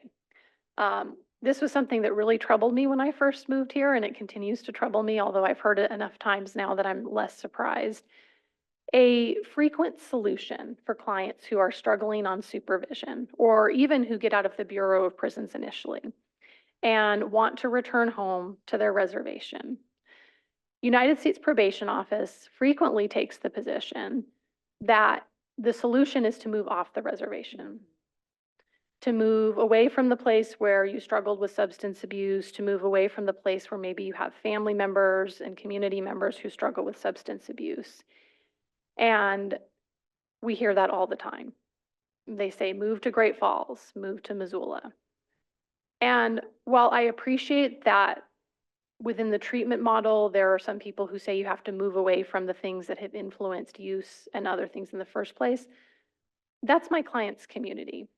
And so what I see a lot is not only clients struggling with that decision, but even if they initially decide to do that under pressure from probation, or maybe they think there's some value in it themselves, they are, of course, inevitably drawn back to their community. Frequently when some significant event happens, like a death in the family or an illness, and they, of course, want to go back to their community for that. And they go back and they haven't been given the resources and tools to be sober within that community, which is where we know they're ultimately going to feel that pull. I think that was everything that I had in terms of prepared remarks, but I'm sure I've left something out that I will think about later, but. Just regarding that last point that Rachel made, that was the policy of the Montana Department of Corrections, and that was always an issue we were dealing with people coming home, trying to come home. I've seen a change in that over the years, in the last 20 years, and it's gradual, but I've seen a change in that policy, and DOC is acknowledging that people need to come back to their communities, and they're open to the idea of us providing services here so that people can reintegrate. Go ahead, Carol. I want to also make a comment on the last point that you made. You know, I do have a son and a nephew incarcerated. One's in Fed, one's in Montana State Prison. But the last point you made about getting well in your community, I think that's what the tribal council and the tribe really needs to look at, is beefing up our programs here, because they are working. We are seeing some, I mean, there's still some struggles out there, but getting well in your community is probably number one because you're around family. And I think whatever the council can do to continue to beef up the programs and also make sites, locations available in each community, because then the sober people all kind of gather there, and then other people that want to get sober start coming in. And that's how this whole process works. And it kind of started with the Lake County Drug Court, now our drug court, which I am just so proud of because it's really doing some great things. But the reentry program, and we've just got some opioid money. And I really think that the focus needs to be on that reentry program, and also the people that are sitting up in Lake County with opioid issues. That money needs to be used for those reasons. Otherwise, we're not doing ourselves any favors by just holding on to it. I mean, there's some good ideas to definitely have some seed money, make sure that extends on, but definitely, that's what that money I think is intended for. Maybe I'm wrong, but it needs to be used for those reasons, because it's off. That drug is off. All those drugs are awful, but especially opioids and the addiction part. So thank you. Thank you for being here. It's really nice to see. And I had some of the issues James had, Mhm. but I finally worked through it and I got a couple of nice people at the prison that said, okay, I'll look up his number. And so I thought, well, great. And I was really nice to him. He said, usually they're screaming at us, but I was trying to be nice. Yeah. Thank you. Thank you for having me. Go ahead, Tom. Thank you, Mr. Chair. I appreciate your last conversation about, that whole issue of you gotta move away. You know, triggers are triggers and triggers are everywhere. And my uncle, when I was a little kid, when the last time he got thrown in the federal, because he violated his parole, he was just a severe alcoholic.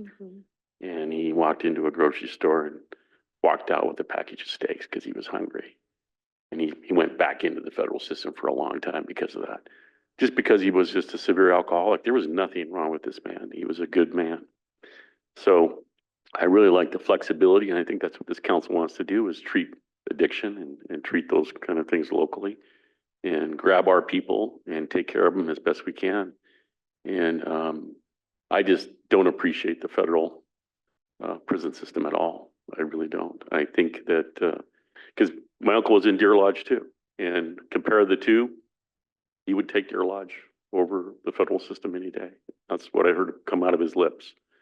So even though he's been gone a long time, it still bears a lot of weight with me.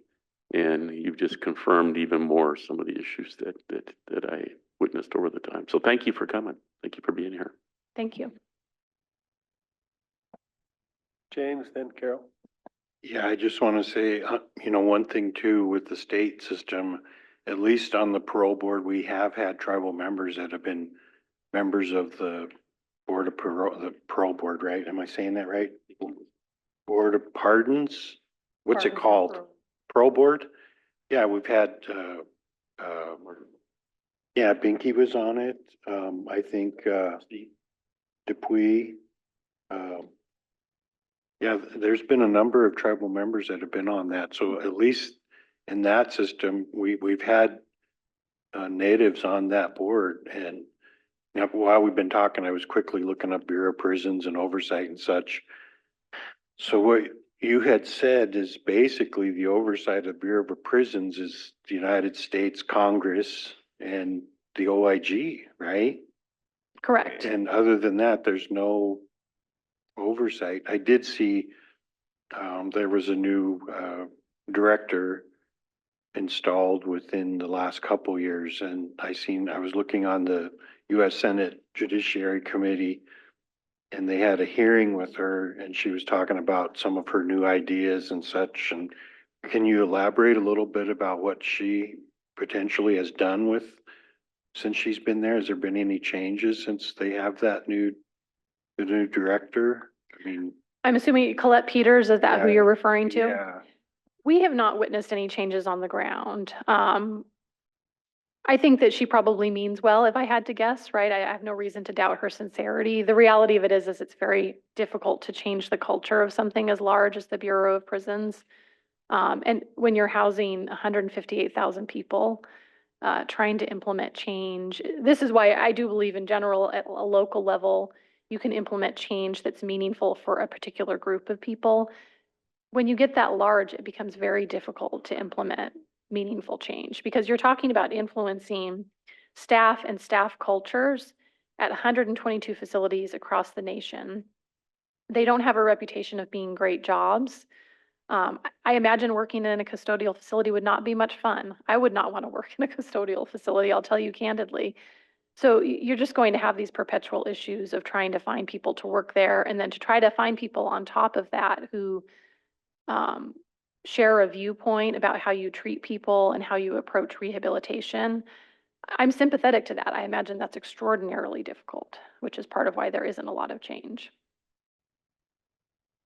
Thank you. Carol? Ben?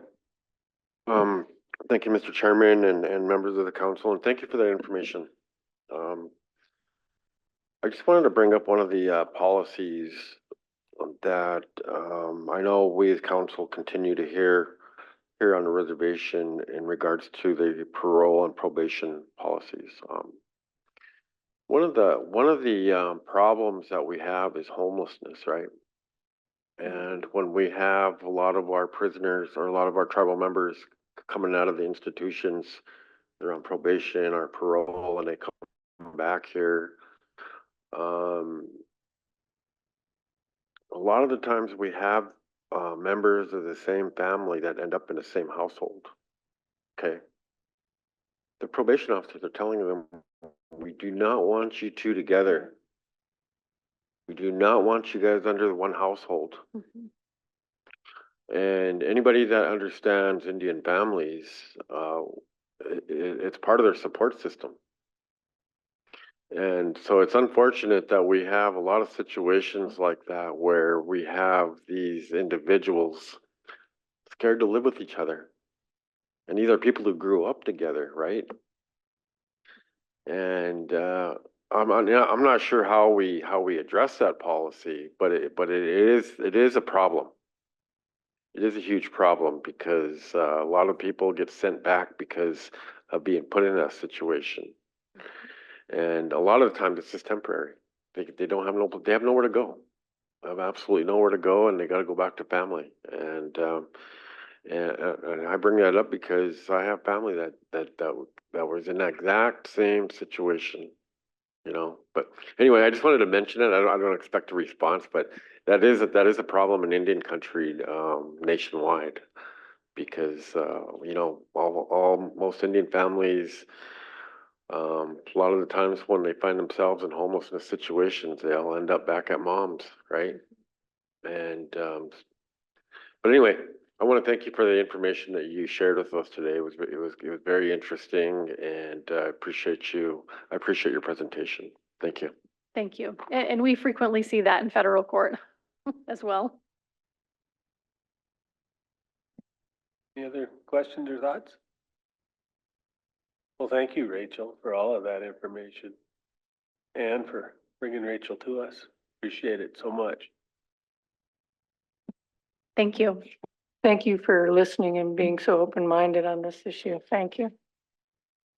And please do not ever hesitate to reach out if you have additional questions for me or if there's information that I can provide to you. Well, thank you for that. Jennifer. Can we go into executive for Katie's update?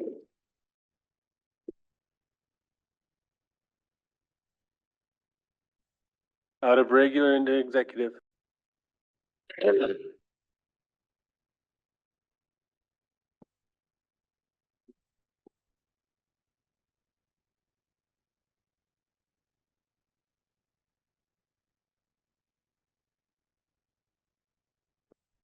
So, Mike did go up, obviously he presented first, this afternoon, so, all we have is, per council's request is a resolution to allow, medical marijuana use only at the standing area powwow for, this upcoming powwow this weekend. Motion by Lynn, second by Tom. All in favor? Unanimous. Right. Thank you. Right, thank you, Mr. Chairman, council members, and, thank you for your time. Appreciate it. Thank you, council. Thank you, John.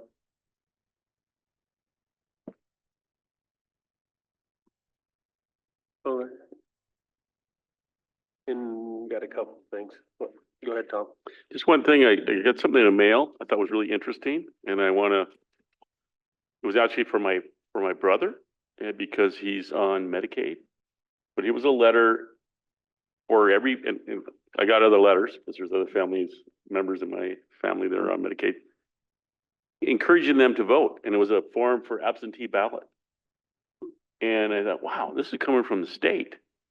And to participants that should be voting for these kind of things, you know, voting for people that will support Medicaid, keep that going. I thought that was interesting. So that came in the mail. If you know of anybody, they got that in the mail and they're not voting, they should fill that out for being a registered voter and get that going. I thought that was really nice. Surprised that came out of this administration. I actually was shocked. That was interesting to me. But I just want to give that heads up to people if they know someone, they should be getting that, they should fill that out, they're not voting. Thank you. Thanks, Tom. We got fire control back to talk about a little more about restrictions possibility. Come on up, Ron. Jane. PC, anybody? Steve?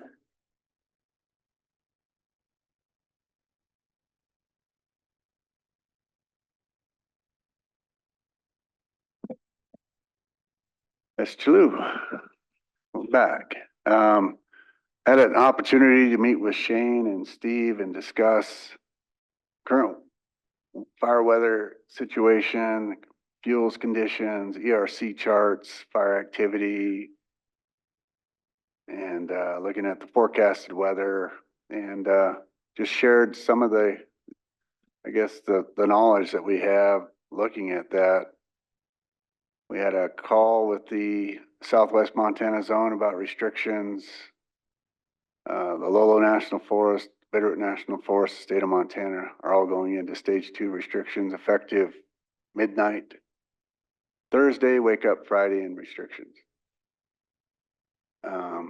That's us.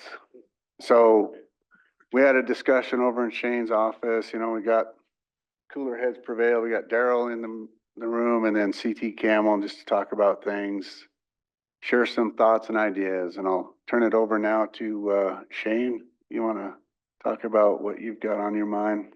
Yeah, that's a good overview, and you heard it some more this morning. You know, looking at the future weather conditions is really what's in my head. That when I woke up this morning, or I talked to Ron yesterday afternoon, I woke up this morning thinking we should go to stage 1. And by the time I got to work in that hour drive, I get to thinking, and you know, the whole reason you would go to stage 2 is preventative. And if you look at the criteria, we're in stage 1, but we're predicted to be into stage 2 by the weekend. The energy release component, the charts that I sent you guys, I think late last week, are showing us moving towards that 97th percentile, which is extreme, which would suggest we should go to stage 2 regardless. The other considerations are the number of fires that you have already, human caused fires that you're already dealing with. And we keep saying, well, we don't have any human caused fires, so probably don't need to go to stage 2. But the whole reason to go to stage 2 is we know that expected weather is coming and continuing, and we don't want any fires. So that's why you would go to stage 2. So by the time I got here this morning, I convinced myself that it makes sense to me to go to stage 2, and hearing the discussion today from these folks that, you know, it seems like we would go a day later than the rest of the zone. And that gives us time to communicate that with our fire prevention folks, gives us time to communicate that to our loggers, because this restricts off-road travel. So this would affect our logging community into a hoot hour restriction. This restricts campfires. Can't have any campfires, 0.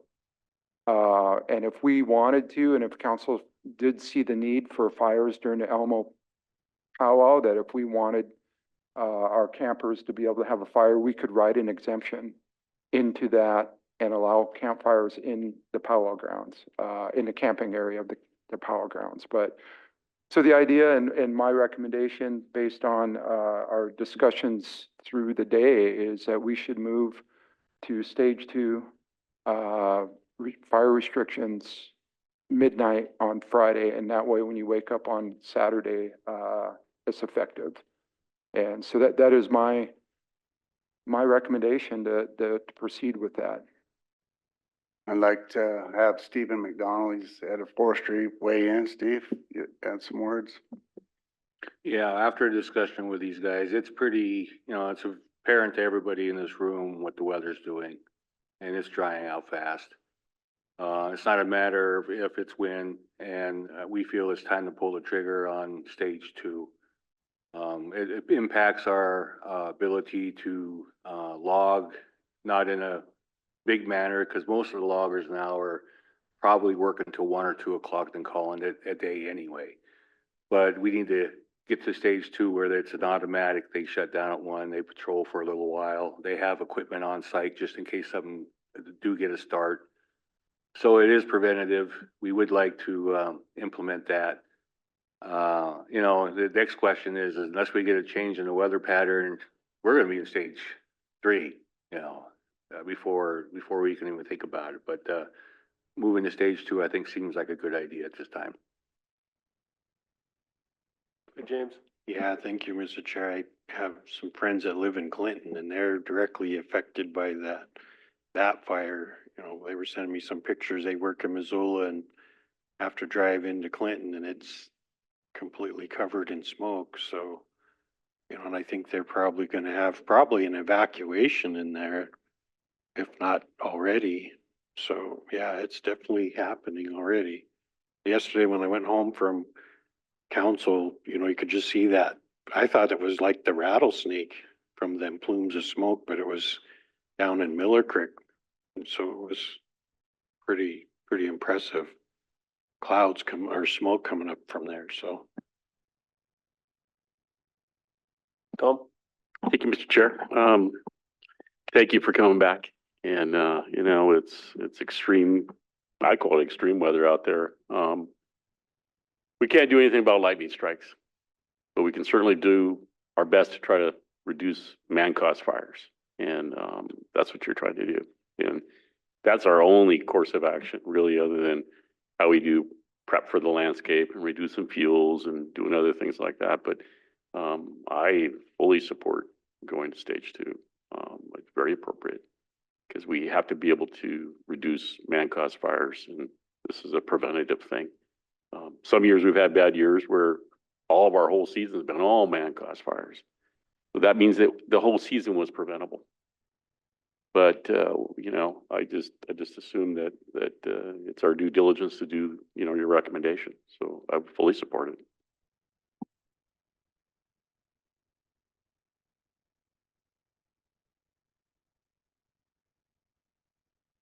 Got the motion? Motion to go to stage two? Second, Bing? And as the recommendation is on Friday, going to stage two on Saturday? That's what we're looking at? Yeah, it would be, at midnight. All in favor? Elmo Powell, Well, we it's include a that good in there? question. I mean, we brought that up. We thought about that. I mean, I guess, what's council's thoughts on that? I tried to reach out to Lynn just to see what Lynn's thoughts were. I know that's his district and we reach out to Vernon. I don't know. I don't know what we can't get a hold. I don't know what to I do think with that that's a one, decision to make then. I think we go to stage two, period. period. Okay. And then if there's an exception needed and we can see it with the weather, then. Okay. So, So I got everybody on this side. Is everybody on this side up for it? Martin, are you up? Do we have council Thursday? No. So can we amend this without council action? The exceptions? The exceptions for the Elmo Powwow, how would we amend that if we don't have council on Thursday? got an open chair right here, Steve. Yeah, I think we can do an exemption later if we need to. Right, so I would just write it in the exemptions. And then I guess I'd have it re-signed by Mike and Shane. So we went there yesterday and did an assessment of the camp. And what'd you find there, Campbell, you guys? Yeah, it's been mowed, you know, I sent one of my techs out there and said it looked good for campfires. The rings were good and not much vegetation around them. Would you have a pumper there? Would you have a crew there? Right. I mean, there's some things, right? When you start looking at that, have an engine there on standby.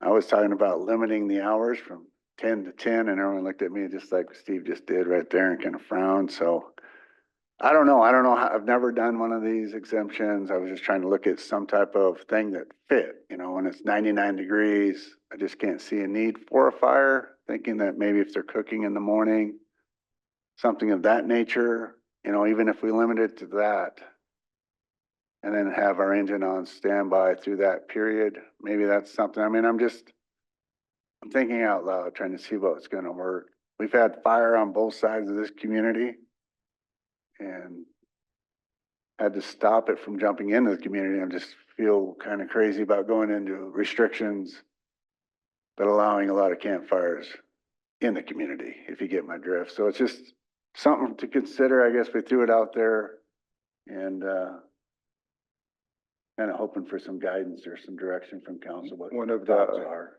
You know what I mean, Len? one of the concerns I saw from attending the Arlie powwow was you couldn't get a fire truck in there anyway. If there was a fire, one of those campers caught on fire, one of the fires, warming fires got out of hand. It was the traffic, the parking was so jammed up, you couldn't get a fire truck in near any of those campers or fire rings or anything like that. It was concerning. Go ahead, Len. I like the idea of limiting the hours and 10 to 10 sounded ideal because usually people don't start lighting fires until a lot of the times when people are done dancing, you know, after hours. And or they're taking a break from stick game and coming back. But during the daylight hours, I don't think you're gonna see anybody with the fire out there, but yeah, I like the idea of just going from 10 a.m. in the morning or 10 a.m. at night, 10 p.m. at night till 10 a.m. in the morning. And then after that, no fires. I hope this works out right. I'm with you, man. Yeah, so we'd have to have an engine on standby is what I'm hearing. So the issue is at 10 o'clock, after 10 o'clock at night type thing. We'll have to see what we can do for that one. I mean, I can't guarantee we'll have an engine there after 10 o'clock at night, you know what I mean? As long as everyone's perfectly understanding that one. Enforcement's always gonna be an issue. Go ahead, CT.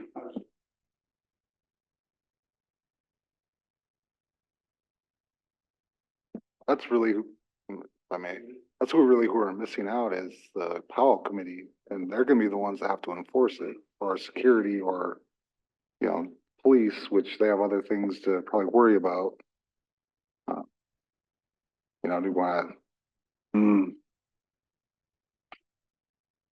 but I guarantee you, if we don't put an exception in, it's gonna be an issue.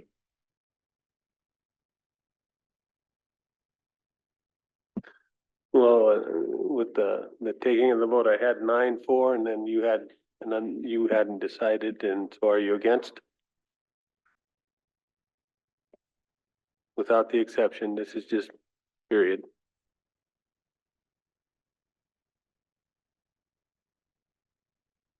Unanimous that it's with this period. Yeah. And CT's on for writing the exception if that's the case. Sounds good, appreciate it. Thank you, Lam. Thanks. Thank you, guys.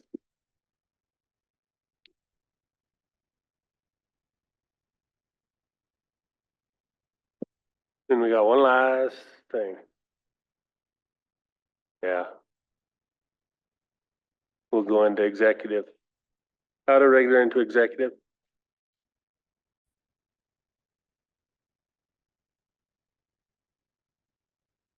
Motion by Lynn. We're adjourned. Thank you all. No meeting Thursday.